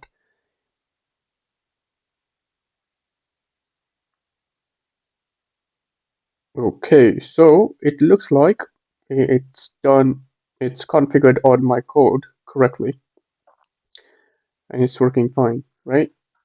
So I'm not going to go through each sequence of the code.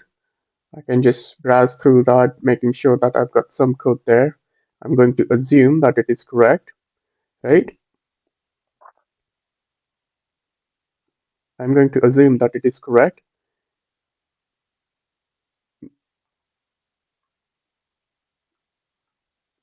And just going to start running it and see if it works, right? Because that's the whole point of IPSDB 1.0. You don't have to think about it afterwards, right? Okay, so I'm going to save that, right? I'm going to change address of my controller to number 10. Okay, so I'm going to call it number 10 slot number. Okay, so that's it, right? So the next thing I want to do is create my HMI project. So I'm going to download my AC global objects. So it literally downloads your HMI server, configured HMI server, and it is configured in version 11 of FTV Studio. So as long as you've got version 11 and above, you will be able to import it and use it, right? So I've got it here. So I'm going to go here and show it to you. So there it is. That's the downloaded one. So again, I am going to bring it here.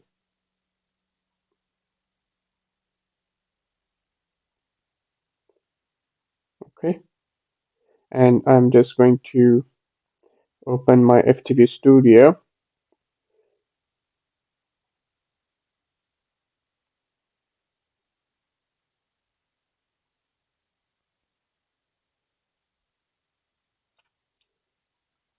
Click on new. I'm going to call it uh, well, tutorial 08. Okay, so tutorial 08, and then I'm going to click create. Okay, so now it's created my project for me. So the next thing I'm going to do is import that particular server. Okay, HMI server, and I want to import a project.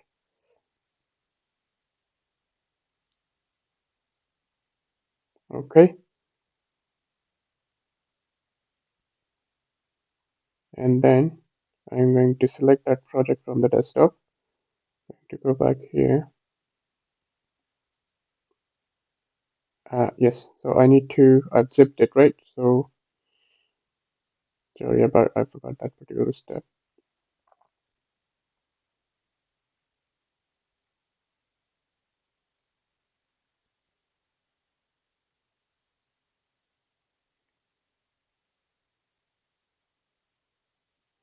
Okay, there you go. And now I've got my HMI project. I'm going to select that and open it.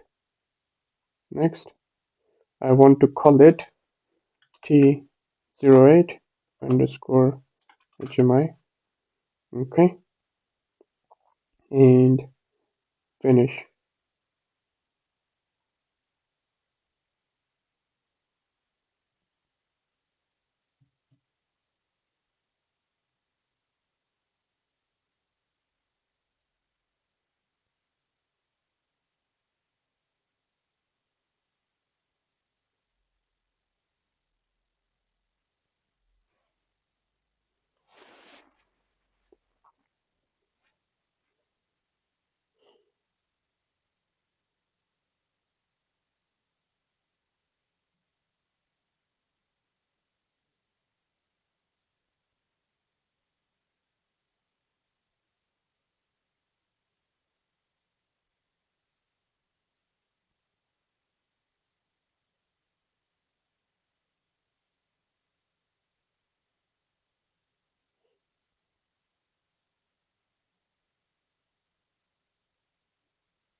Okay, so now you managed to import the HMI, right? So the next thing you want to do is, well, create some user groups. So because it is my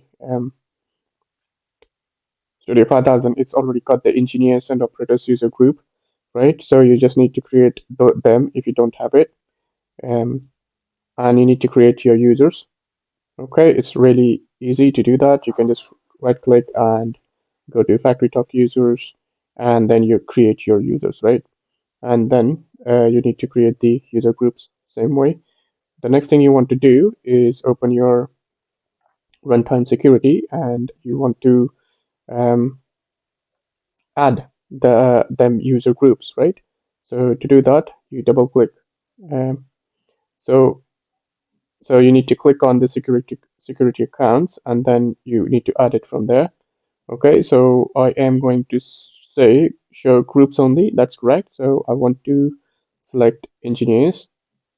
Okay,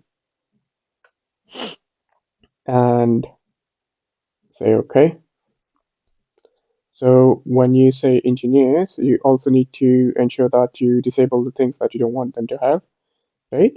So you're going to disable A, B, okay? You're going to disable AB, right? And then you're going to create another account called security, operators, and you're going to disable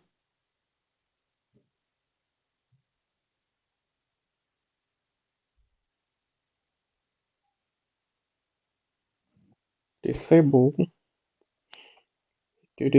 everything till I.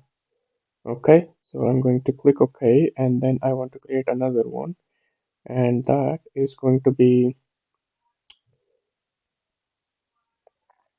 user. Okay, so well, you can either MC is basically developer, so you can create a user called developer, right?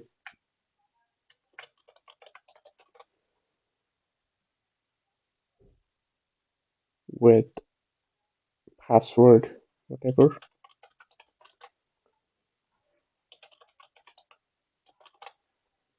Okay, so you can just choose that and create OK, and developer will have access to everything. Okay, so engineers will have limited access, but not as limited as operators, and developers will have access to everything. So the next thing that we want to do is assign a login macro. So to do that,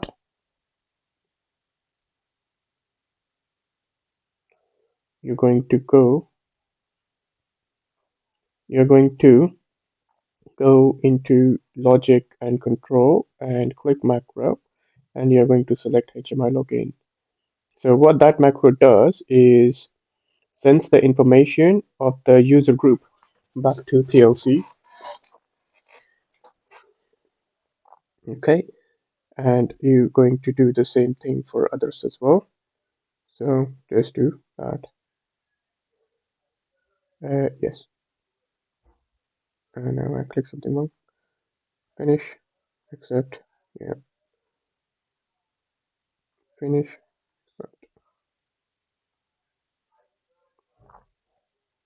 finish, accept. Okay, so now your runtime security is all set. Okay, so you've got all your global objects that are provided here.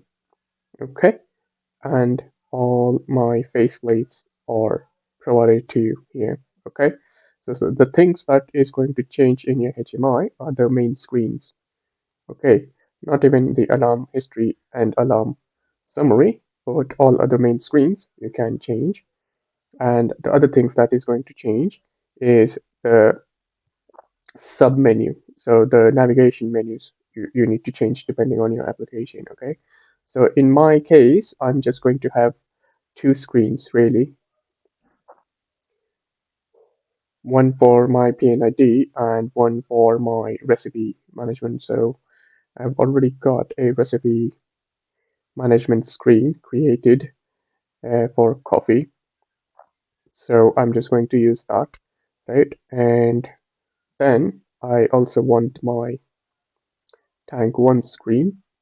Okay, so it came with the download, right? So the only thing I'm going to change here, so these global objects are linked to back to the global object page, yeah, device global. So I'm not going to make any changes, but I've got all my screens here. And let's have a look on the side. I haven't really configured the outlet valves yet and the drain valves. I've got extra valves here. So I'm going to make those changes. Okay. Now, but on the inlet side, I think I've got everything. And here I've got one less sequence. So let's go ahead and make those changes, right? So to do that, let's head back. So first I need to connect to my PLC so that I have access to my PLC tags, right? So to be able to do that, first I'm going to start my emulator.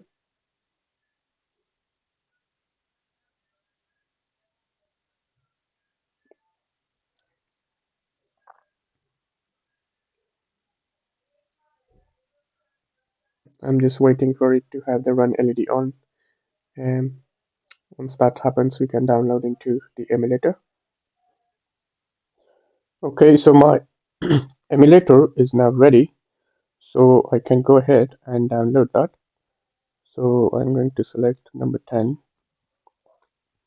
and download it.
Okay, now that is done.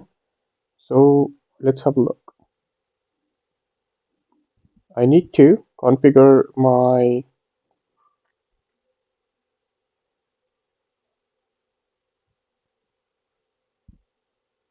battery top links drive.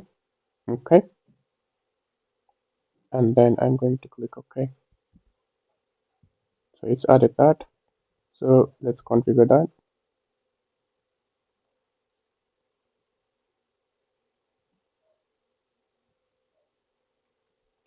So I'm going to call it PLC underscore one. Okay, and then I'm going to browse to my number 10 and apply. Okay, right. So now I've got access to all the tags in my PLC. Let's have a look at the PNID again. So I want my ingredient pumps to be P101 till 06. Okay, so that's the first thing I'm going to do. Okay, so I'm going to select that and global and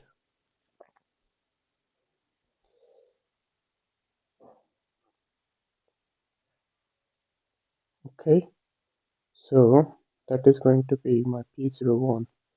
Okay, so I select my P01. That's it. And then I'm going to do the same thing with other pumps. P02, P03,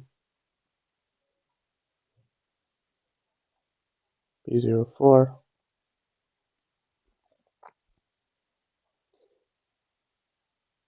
P05, P06. Okay, so again, going back to my PNID, I've called my root valves as 1 till 6. So I'm just going to go ahead and do that.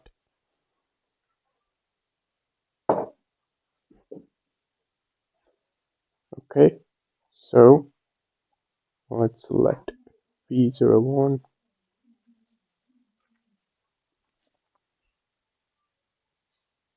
There it is, P01. Okay, 2,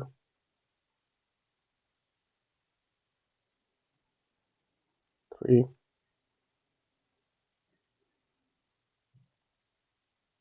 4,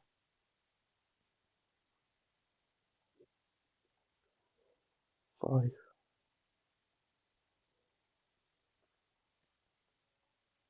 6. Okay, so now these are the inlet valves. So let's have a look what we call them. 8, 9, 10, 11, 12, 13. Okay, so those are my inlet valves. 7 is my control valve. Okay, so let's do that. 7 is my control valve. So I'm just going to select that, right? And 8, 9, 10.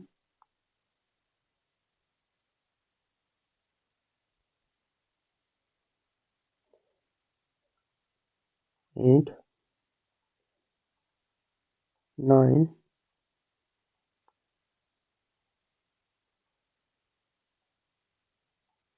10,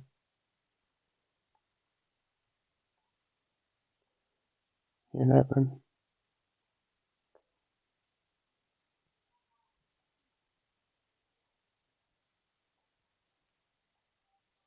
12, 13. Okay, so I've made a mistake here, or rather, I need to arrange my ingredients in the same order as P and ID, otherwise the valves and the pumps will not match with the correct groups, right? So I start with the CIP, cold water, hot water, coffee, sugar, milk, right? I'm just going to move my P and ID on my other screen so that I can view that, right? So that is going to be my CIP route, okay? And then is my cold water route,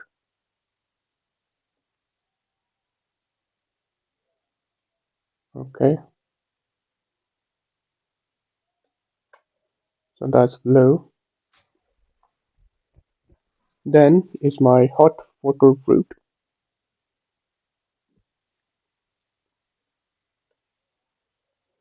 and that is red. And that means I need to uh, selected the wrong one.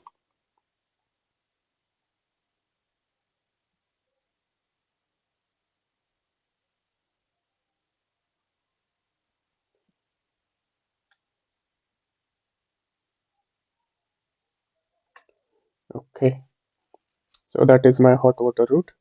And then the next one is brown, which is correct. Then is yellow, which is sugar, which is not correct.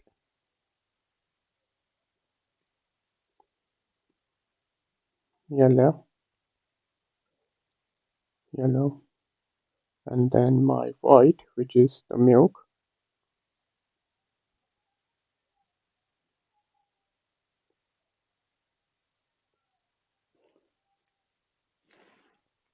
Okay, so I've got all my ingredients. Right. So I will also have to change that here. Need to call it correct. CIP, then cold water, then hot water, then coffee, sugar, and milk. Okay, going on this side, I need to have them here as well. So I'm just gonna copy that, duplicate them, take them here,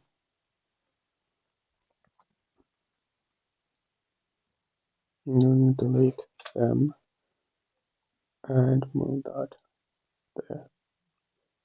Okay, so that's done. Okay,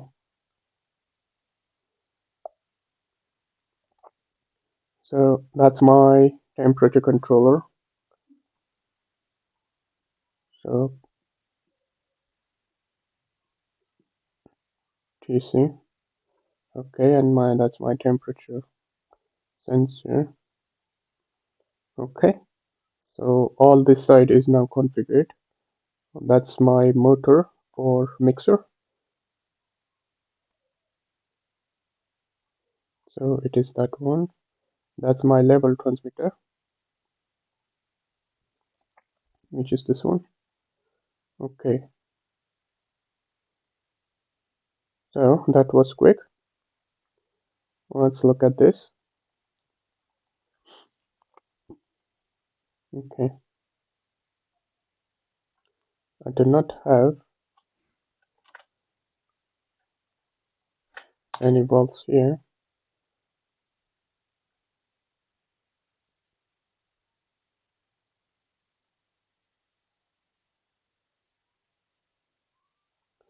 There you go. It looks a lot nicer now.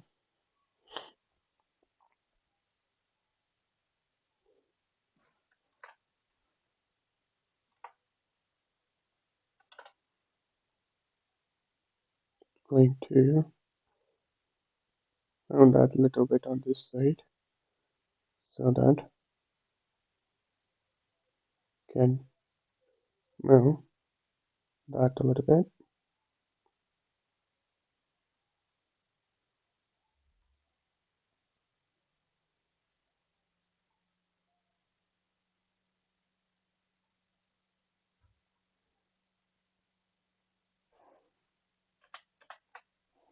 Okay, that looks nice. Now, I do have only two pumps, so I'm gonna get rid of that bit.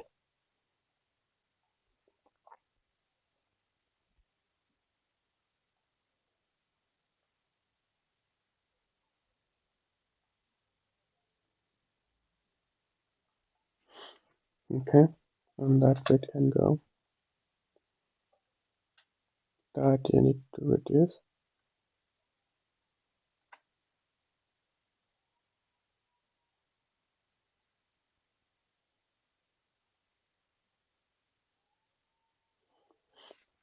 Okay, so this one was P7. Okay, so P7, and this one was P8.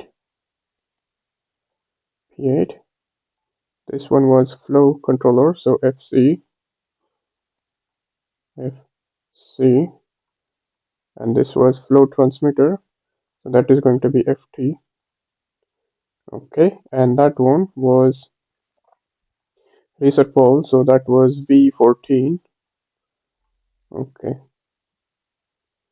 right, V14, and this was product valve, so that is going to be my V19. Okay, V15 was the drain valve, so I'm going to say, so first I'm going to duplicate that and bring it down here. Okay,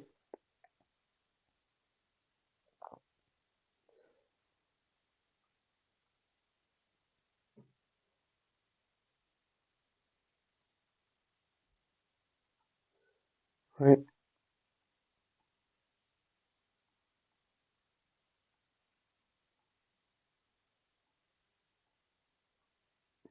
okay, so that is going to come in front. Okay, and now I need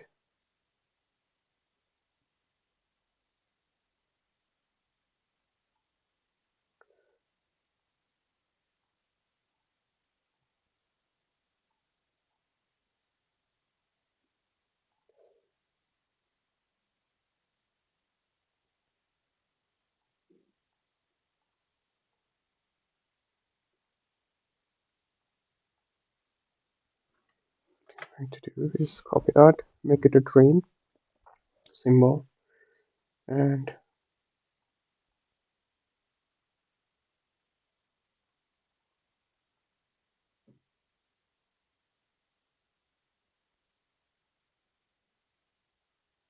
okay, right. So this one was valve 15. I'm not guessing it. I've got the pin ID on my other screen. So this one was valve 15. That's a drain valve. Okay, so I need three more routes. Um, okay, so I'm going to create three more valves.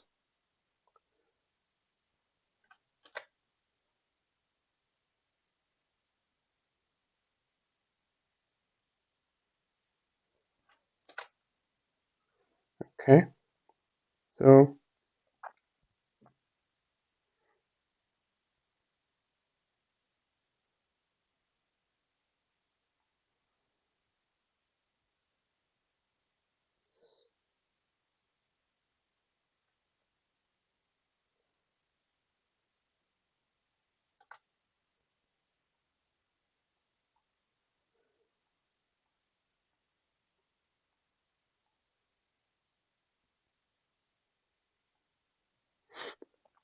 right, so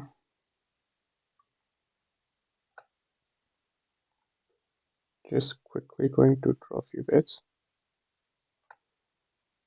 Okay,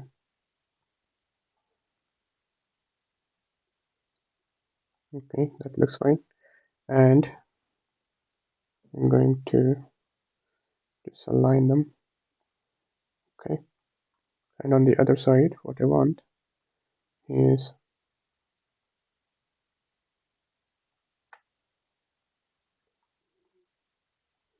so I'm going to just do that. Okay, so what I want for that as a color,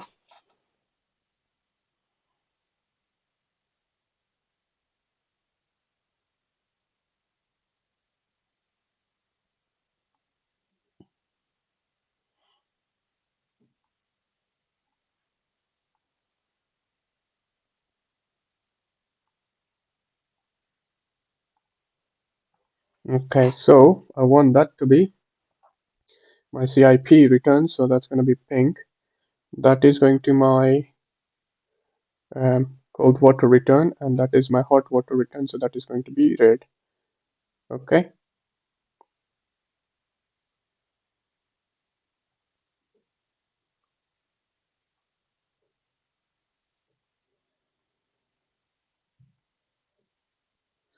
right, okay.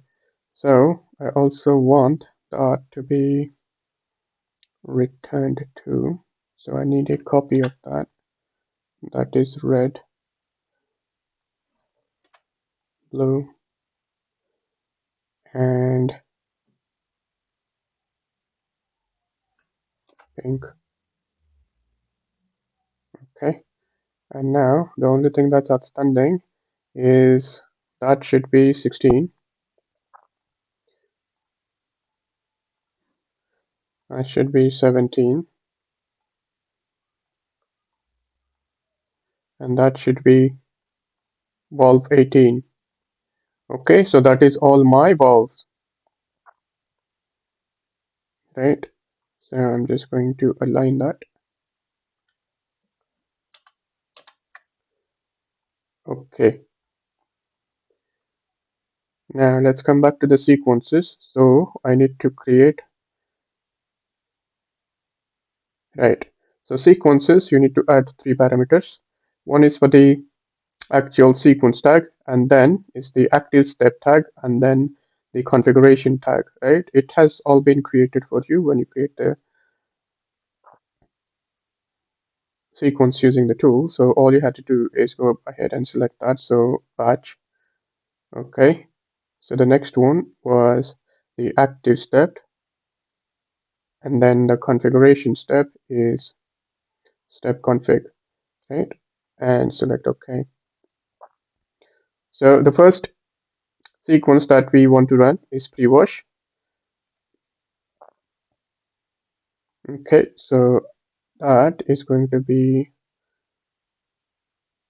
pre-wash sequence, then my active step, then my configuration step.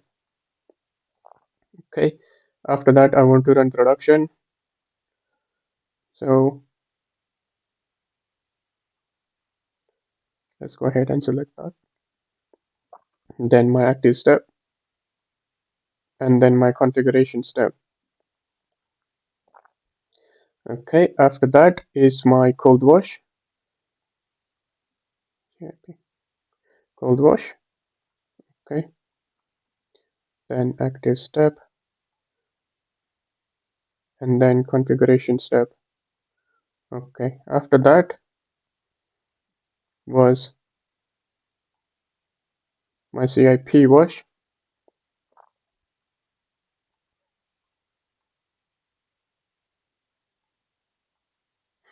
CIP wash, active step, configuration step.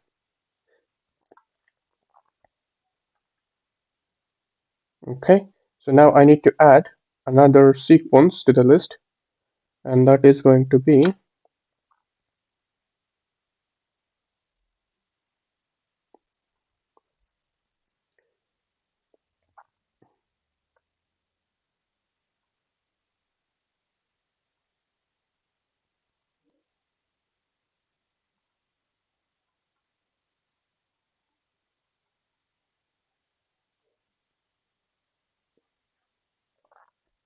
my hot wash sequence. Okay, so I'm going to select hot wash, active step, configuration step. Okay, so I've got all the sequences ready.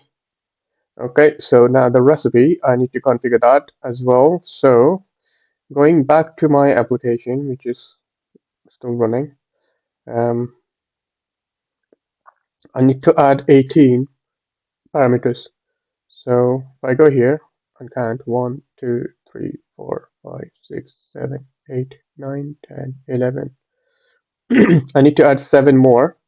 But before I do that, I need to, yes, this is a SE, so it's you. So I need to change my actual name of the recipe to the correct one. So, oh, it is same except for the right. So if I just change that, should be okay. Right. So the next thing I want to do,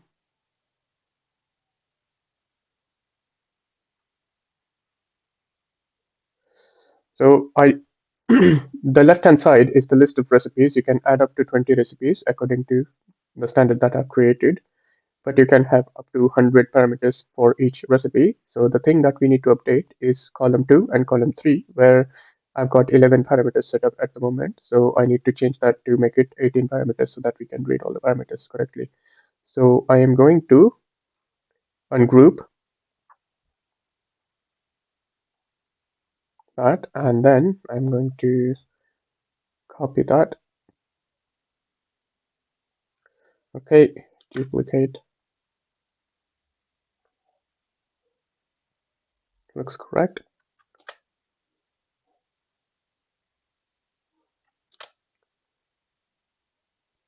2, 3, 4, 5.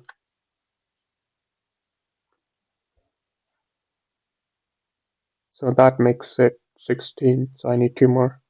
6, 7, right? So, right. Well, to be fair, I should have grouped them before I copied them, because otherwise I will have to do a double work. So if I go here, again, I forgot. If I go here, it's P11.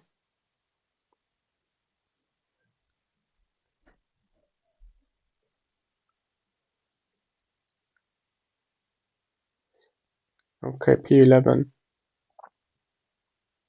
right. So I need to do that. So that's going to be 12, 13, 14, 15, 16, 17, 18, right? So that was the last one. Then I'm going to say P11. I want to change it to P12.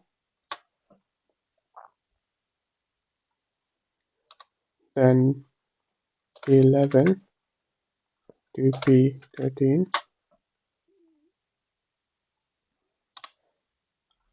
P11 to P14.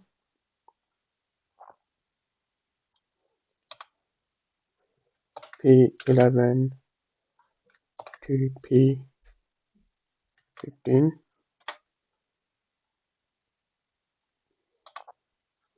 P11 to P16. P11 to P17, and then finally P11 to P18.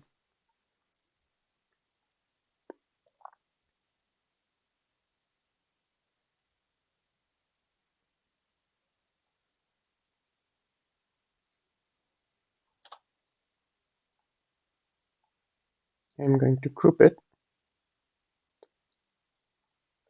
Okay, and I'm also going to change PLC underscore 2 to PLC underscore 1.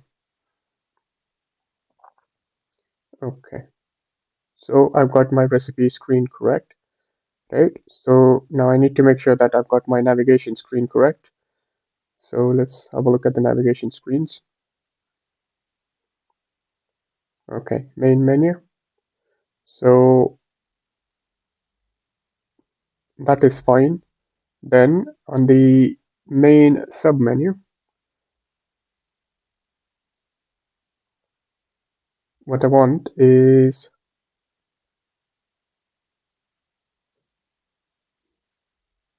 okay, I do have one engineering set point, don't I? So I need to create the set point page as well. Let's go ahead and check there.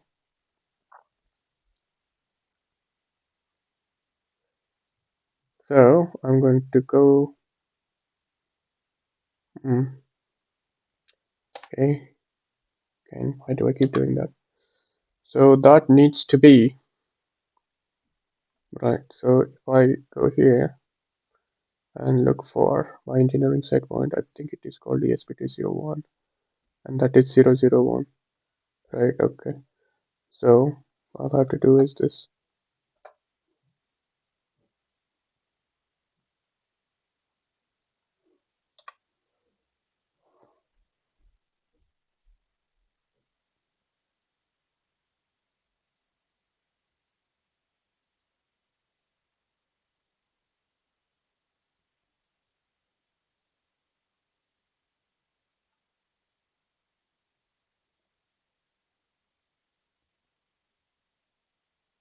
Okay, it seems that I made a mistake somewhere.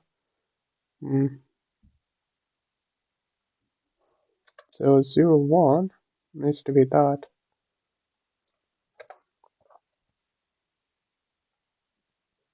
Yeah, okay.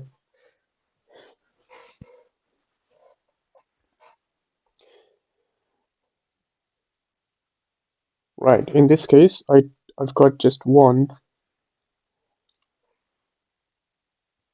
parameter, so what I'm going to do that is I'm going to group that and keep it invisible.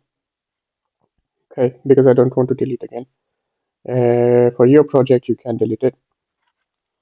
Well, to be fair, I can delete it really because it's a dummy project. Right, okay. So that should pick up the value correctly. And going back to the main submenu, I don't want the tab and the overview, so I'm just going to delete that.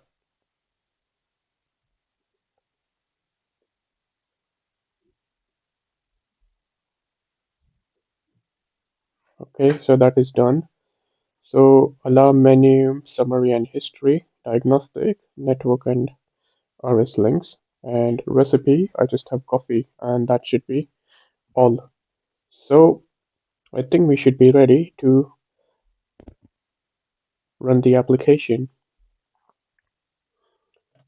Before we start creating the client for the application, um, we also need to create a server for the alarms and events. So to do that, I'm going to go into add new server, and I am going to select tag alarms and events. I'm going to call it ft-view alarms and events. Okay, and say okay. So now I've got alarms and event server. Okay, so at the moment there are no alarms in it.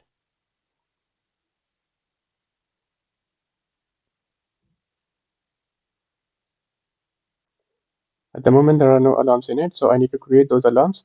So to do that, I'm going to go back to my application. In my downloads page, I'm going to click download SE alarms.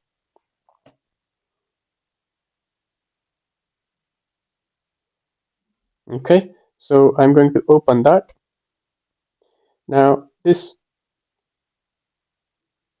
list of alarms is created as a Excel SX file, okay, and it is not supported by the SE, right? So you need to do some additional steps, and what you need to do is go in file, save as, and you need to save this file as XML spreadsheet.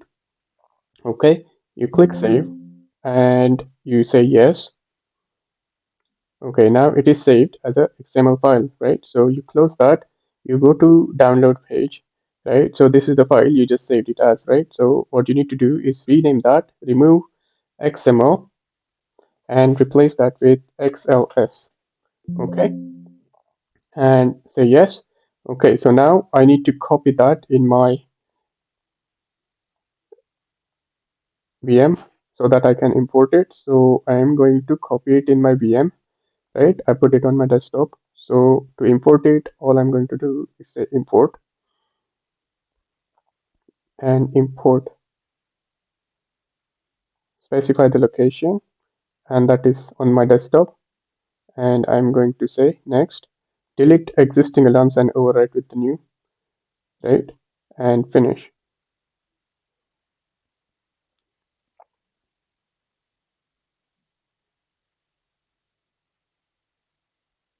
Okay, import successfully done, right? So if I go back into my alarms and events again, I should be able to see that. And as you can see, all my alarms are here. Okay, they are arranged alphabetically, so you can't see correct number at the bottom of the alarm, but you can see total number of alarms or 1600 alarms. Okay, right. So the next thing I want to do is create my data log file, right, for all my analog inputs and the PID controllers. So to do that, I'm going to click on download data log CSV. Okay, and I think I've already created one. Okay, so I'm going to do the same thing again. I'm going to go back to my VM and copy my data log file, right? And then I'm going to go here under data log. I'm going to say import tag and overwrite, right? Because it's a new project, so you want to overwrite everything. So I'm just going to import that, and that's it. So if I go into it to have a look, I should be able to see my PID controllers, my transmitters, etc. Okay, so you log the data for the PID controllers and transmitters. Say okay. So now I've got everything set up. So let's just go ahead and start my application. So I'm going to say,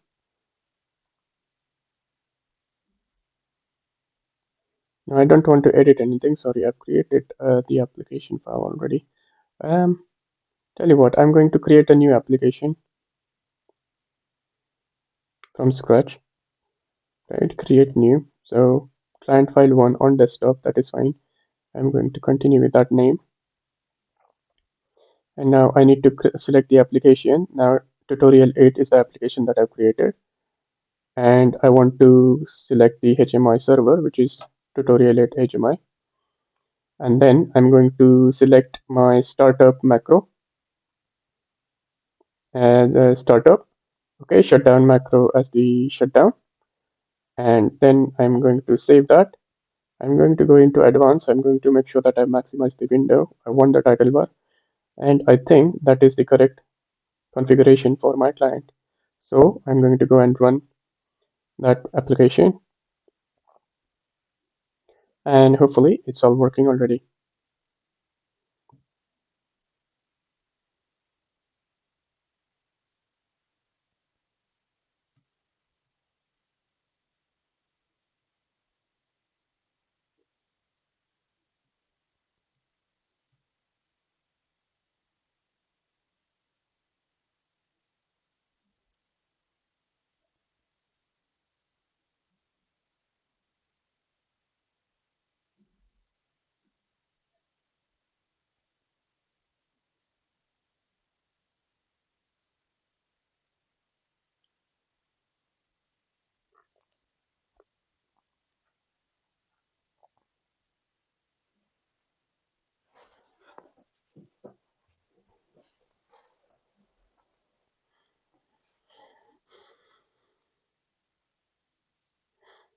Okay, so I've got some alarms already.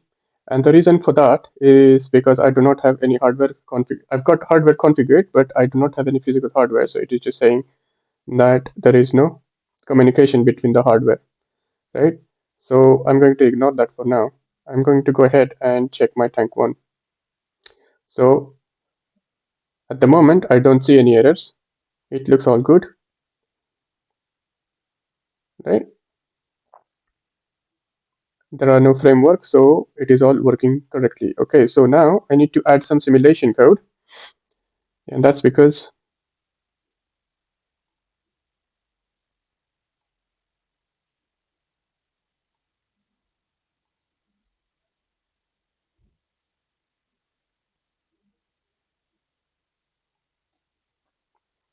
okay, so now I need to add some simulation code. So to do that, I'm going to go offline. Now I need to add simulation code because, so when any of the inlet valves are opened, then I need to start filling up the tanks. So I need to create a simulation code for that. And when the outlet routes are open, that is one of the outlet valves, and the pumps are running, then I'm going to start with the decreasing the level of the tank, right? So that simulation code I need to create. So to do that, I'm going to go offline and I'm going to manually create a program and I'm going to call it simulation. Okay. And the simulation code that I want to write, first I need to add routine, right? So I'm going to create that main routine. I'm probably going to start writing the simulation code here. So what I want to do is increase the simulated value of LT when any of the input valves are opened, right? So,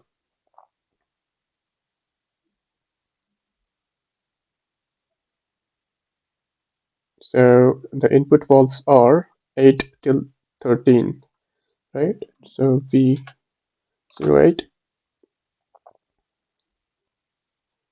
dot, okay, opened indicator, okay,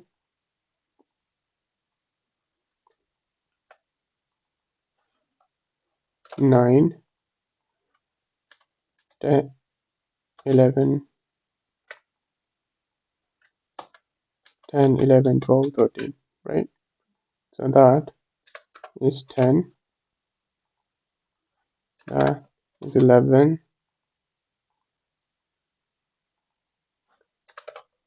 12, 13. Okay, so any of this is opened, then I need to increase the value. So what that means is I want to add, okay,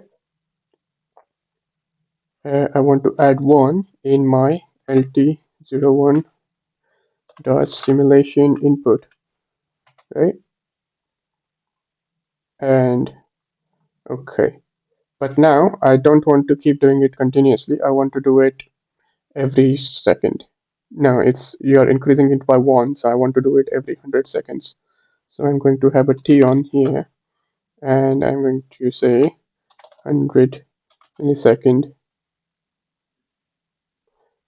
And to be fair, I'm going to create the, okay, 100 millisecond timer, right? And I want it to be 10 array because I'm going to use it for the other things as well. So I have 10 100 millisecond timers, okay, and that is going to be then number 0, okay, and that is going to be constant 100 milliseconds, okay. So then when the timer is done, what I want to do is increment by 1, okay, but I also want to make sure that it resets itself. So that is going to increment my simulated value by 1 every 100 milliseconds. So in 1 second, I will increment by 10. So it is fairly good speed, okay. So in 10 seconds, I've got full tank. So the next thing I want to do is to create the same logic for the decrement, right? Similar logic for the decrement. So I'm going to copy paste that, and I want to this time subtract my volume by 1 every 100 milliseconds. So I'm going to use 1, 1, and what is going to be my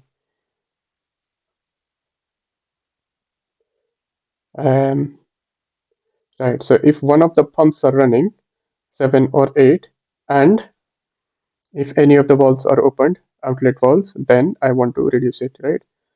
So going back to my code, so one of the pumps needs to be running.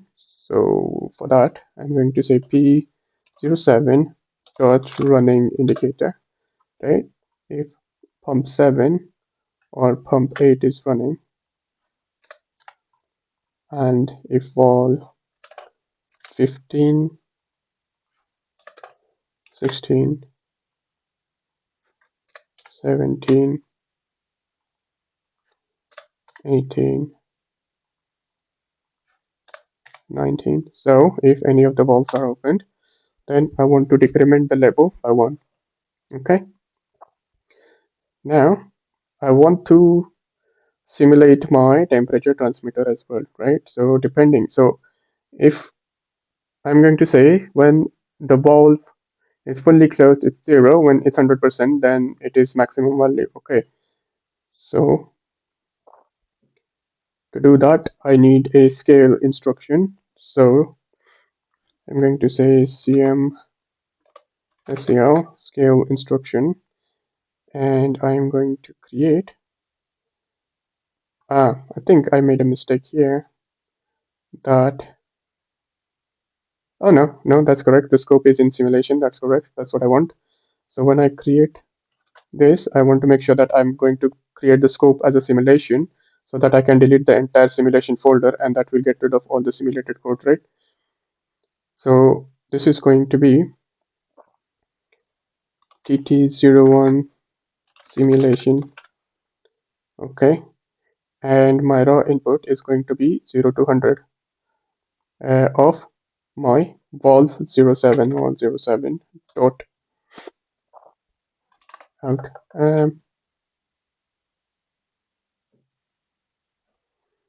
I can't remember what the tag is called. Position output. Yeah.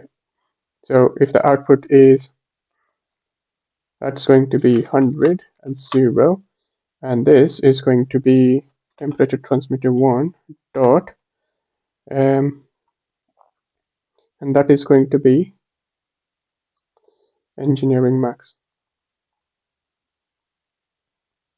That is going to be engineering min, and that is going to be tt01 dot sim 1, right? So that should simulate my temperature transmitter during the production when you're trying to control the temperature of the jacket. So I want similar logic for the flow transmitter so that I can simulate the flow. So that is going to be dt is going to be replaced by ft. Do not wrap go down, and that should do that. 1, 2, 3, 4. Yeah, that's correct. So that is going to be correct. Now this value is going to come from the pump output. Okay, so depending on the speed of the pumps, your flow will be controlled, right? So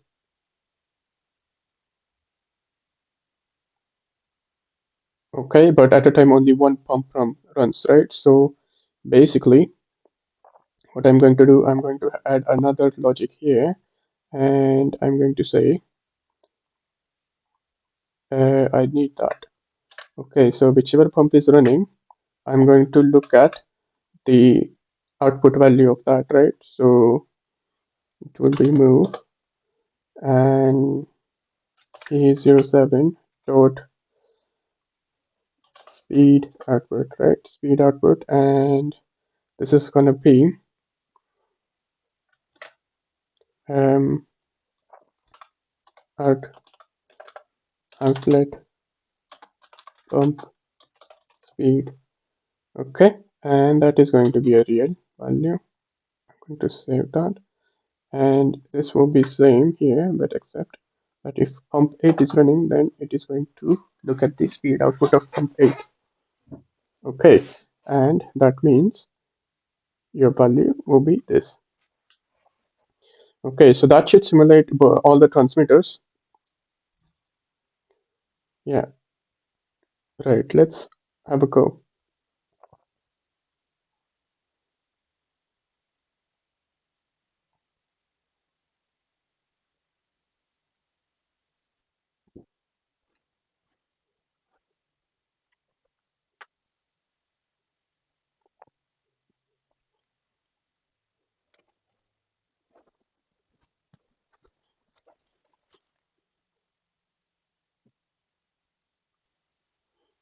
Right, okay.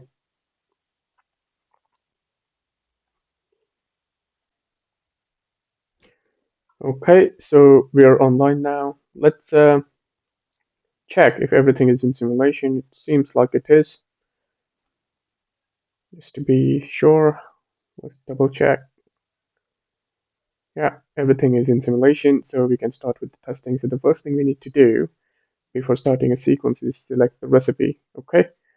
And to do that, so currently selected recipe is white coffee, so I'm just going to load that into active recipe.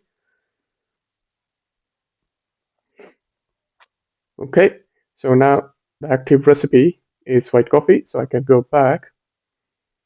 And now if I start the sequence,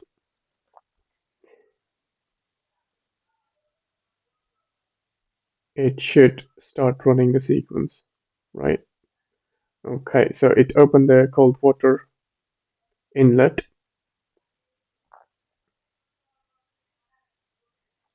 Okay, so now it's gone into recirc. So once the recirc time is elapsed, which we should be able to see here, okay, that just elapsed. Then it started emptying the tank. It's opened the outlet route. And once the tank is empty, the sequence will end. Okay, so after that, it started the production sequence. So first coffee, then sugar, then water,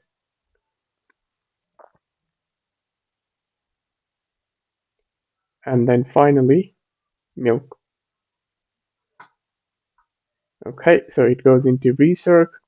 So at the end of the recirc, if you remember, we wanted to make sure that operators check if the coffee is up to quality. So then now recirc is over, so operator acknowledgement required. Okay, so that's the next step. So if I say not okay, it should do another recirc cycle because that's what we've configured it to do. Let's see if it does that. And yes, it went one step back and it's going to repeat the recirc cycle. Okay.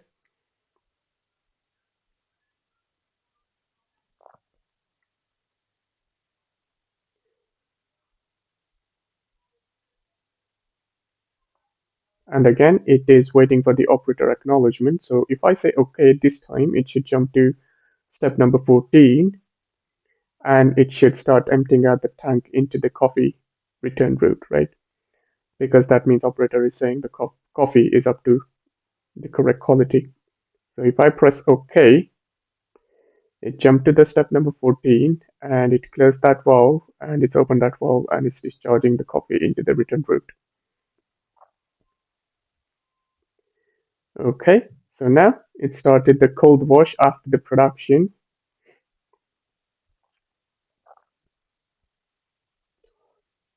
So it filled the tank 50% with the cold water. Now it's recirculating.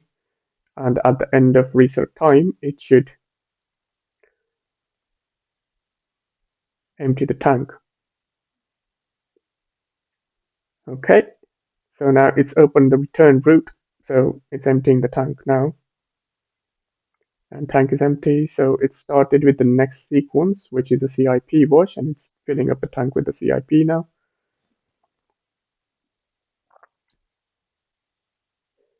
And it is going to repeat the same thing again.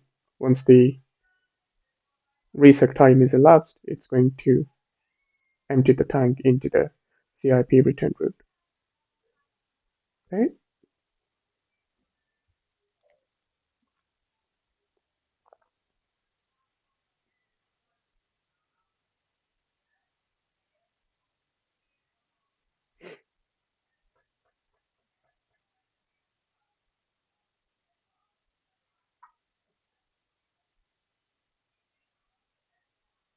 right. So the batch sequence is now complete, and you are able to stop and reset that, right?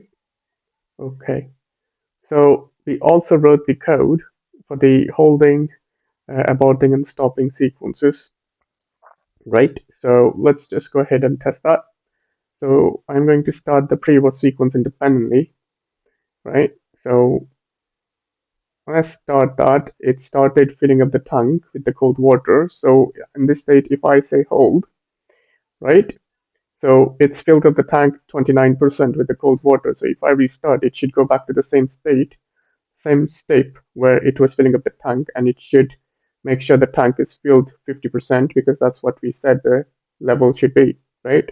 So let's see if that happens. I press restart. It went back to step number one, and it started filling up the tank again. It's filled it up 50%. It went into recirc, right?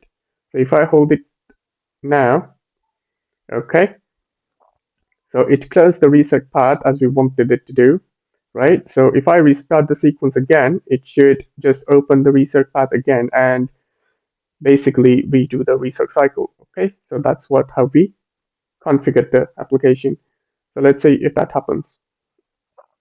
And yes, it has went back to the step where it's completing the research.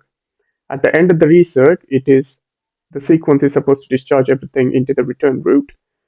But if I go into hold, then and come back to it, then it should jump back to step number seven. So if I hold it in step number seven, right? So it's closed everything on the outlet side. So if I restart it now, as you can see, it's opened the outlet route again, and it's emptied the tank, and it's completed the sequence. So it's behaving exactly how we configured it in the application, right? So let's see if my stopping and aborting sequence works as well, right? So if I go into start and if I say stop now, uh, with the stopping sequence, what we wanted is I wanted to empty the tank into the return route, yeah? So it closed everything on the inlet side, including the mixer. It's emptied the tank into the return route. Now it's empty. So it's went into stopped state. Now I can reset it.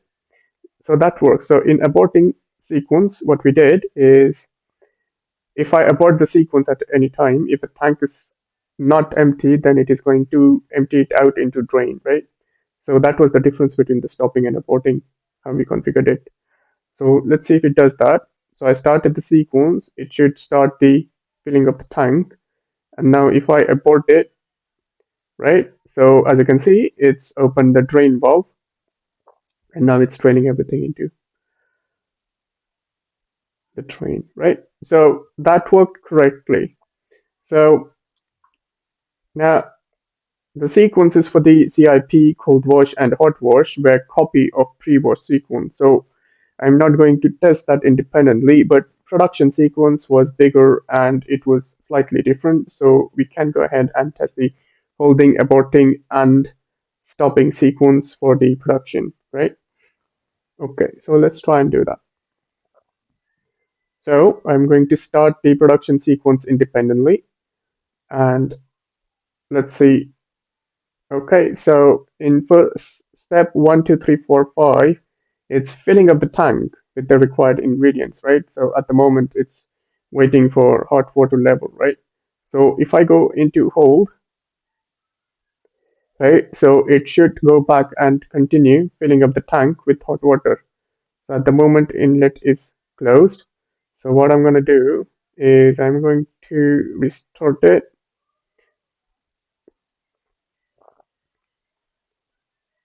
Sorry, we were already at 70%. So if I go hold now, it was recircing, right? So if I say restart, it should go back to recirc again.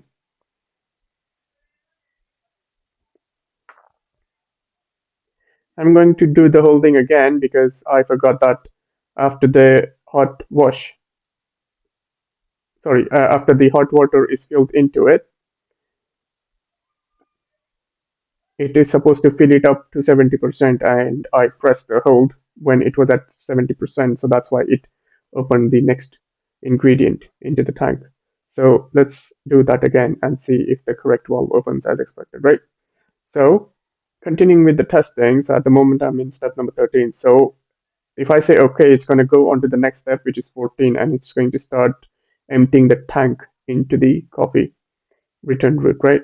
So if I press hold when that starts happening, everything should be stopped, okay? But when I say restart, it should start discharging the coffee again. And let's see if that works. Okay, so I press OK, it went into step number 14, it's emptying the tank. If I press hold, right? So the tank is not completely discharged, so I need to go back and start discharging the tank, right? So let's see if it does that, right? So it opened the return route again and it's discharging the tank, and it will discharge the tank completely and then stop the sequence, right? So essentially, the sequence is complete successfully. The hold and restart is behaving as we expected it to. Let's go ahead and retest that particular holding of the sequence when the tank is filling up with the correct ingredients and see if that works. Okay, so the first ingredient, which is coffee, it is going to fill up the tank up to 10%. The next ingredient is sugar, it is going to fill up the tank another 10%. So total, it will be 20%, and so on and so forth. The hot water is when I'm going to stop because it's considerable large amount of um, percentage of the tank, so that is going to fill up the tank 50%. So essentially, the tank will be filled up 70%. Okay, so when it is going from 20% to 70%, that's when I'm going to press hold, and let's see if it restarts the hot water inlet again. Okay, so I'm going to stop the sequence and reset it, and let's see if I'm able to do that. Okay, so the first coffee, then is sugar, and now is hot water, right? So if I press hold before it reached 70%, and if I restart it again, it should open the hot water inlet, and that should prove that hold and restart is working fine. Okay, so let's go ahead and do that. And if I press restart, it's opening the hot water inlet and it's working fine. Okay, so while the sequence is running, if I just stop it,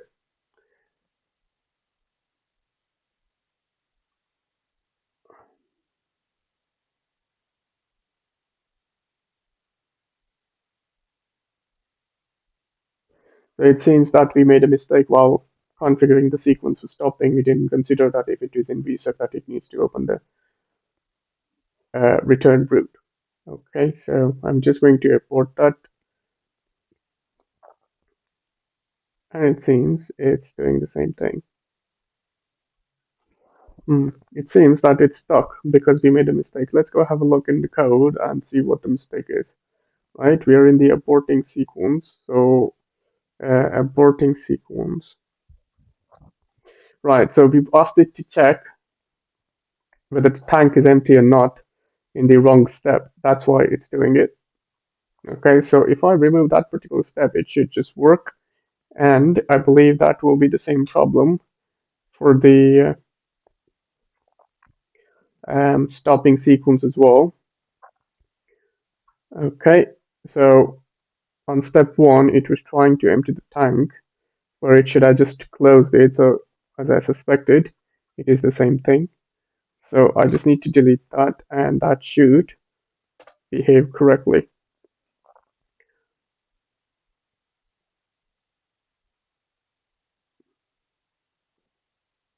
Okay, so let's go back and look at the aborting sequence. So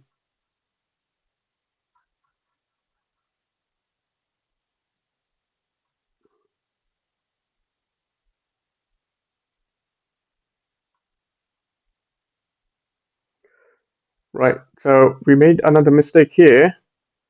In step number three, when it was in step number three, it should have opened the drain valve as the description said, but unfortunately we forgot to do that. So that's the reason why it's happened. Um, So let's see how we can get around it. So first I'm going to correct that mistake. So that needs to be 15 and that needs to be 14. Needs to be 15. This needs to be 14. Okay. Well, okay, so this is why we need to validate the code. So it seems that it's stuck because it didn't pass through the sequence correctly. I'm just going to force it to 0, which I need to do in the simulation code. Which I should be able to do it from here, really. If I just do that, it should do it correctly. And let's retest it. Just to double check, I'm going to make sure that we are opening the correct valves, right? Close the inlet routes and then open the drain. As I suspected, I've made the same mistake in the stopping sequence here, but instead of drain, I'm opening the recirc valve, which was a mistake on my part when I was configuring the application. So application has just delivered what I passed it to. So it's really the user error. Okay, now that I've fixed that, let's go ahead and test that again. So if I start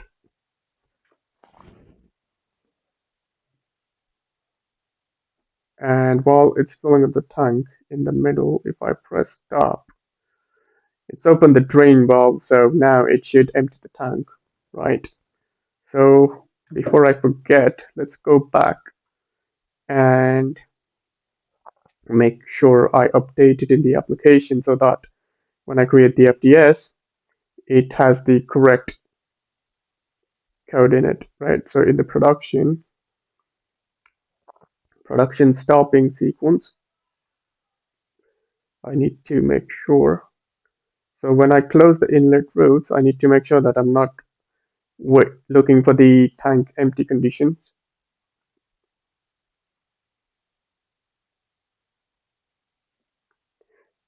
Yeah, I don't want to do this. Okay,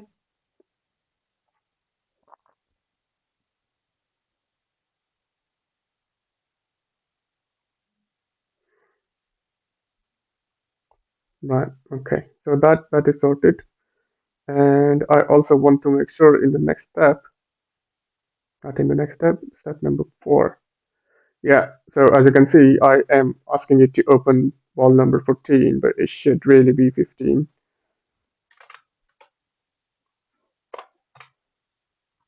right? And wall number 14 should close, which is a reset wall. So I'm just going to find that. So instead of 15, I need to change that to 14, and that should fix it.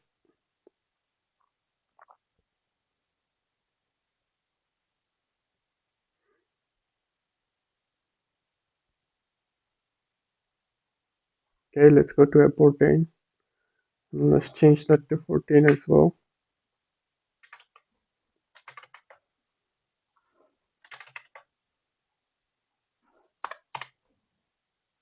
Okay,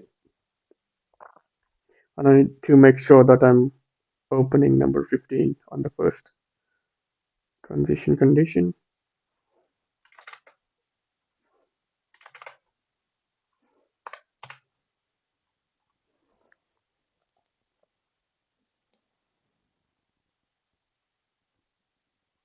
I also need to make sure that I'm not asking it to empty the tank on the step 1.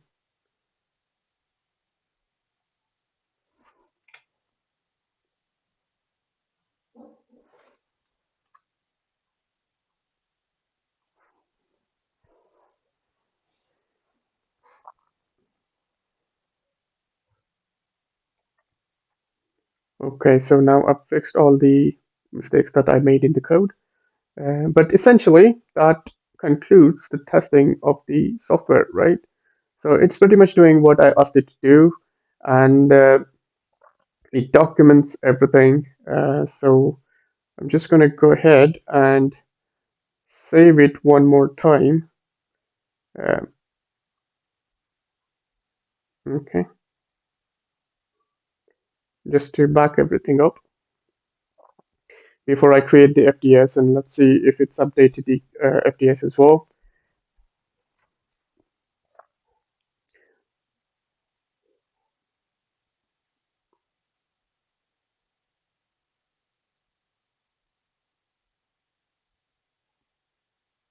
Okay, so it's downloaded the backup, so now I can go ahead and download the FDS.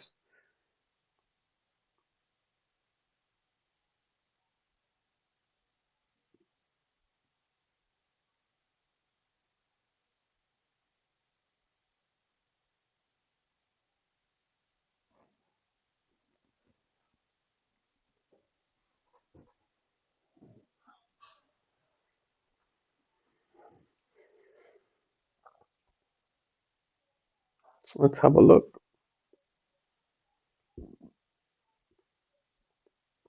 Okay, so just like I said in the last video, select all, right click. We need to enable the edits first. Select all, right click, update fields. Okay, the next thing, select all, right click, update fields. Okay, save. Let's go have a look at my batch sequence, right? Mm, no, it was the production sequence. The stopping sequence in the first step, I removed the tank empty condition, which is not there anymore, so it's worked fine. And in the third step, I've made sure that my 15 opens, which is drain valve, and 14 closes. And it's updated that. And same thing with the aborting sequence. Um, I've removed the tank empty condition check, right? And in step 3, I've opened valve for 15 and closing valve 14. So it's updated the documentation correctly as we want. So that concludes the entire project development tutorial. So hopefully you guys liked it, and I apologize it's a bit long, but as you can imagine, it is an entire project and that I'm trying to develop in few hours.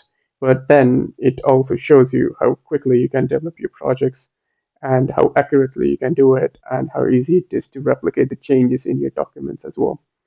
So hopefully that will encourage you to purchase the application subscription, and hopefully I'll see you again soon. Thank you.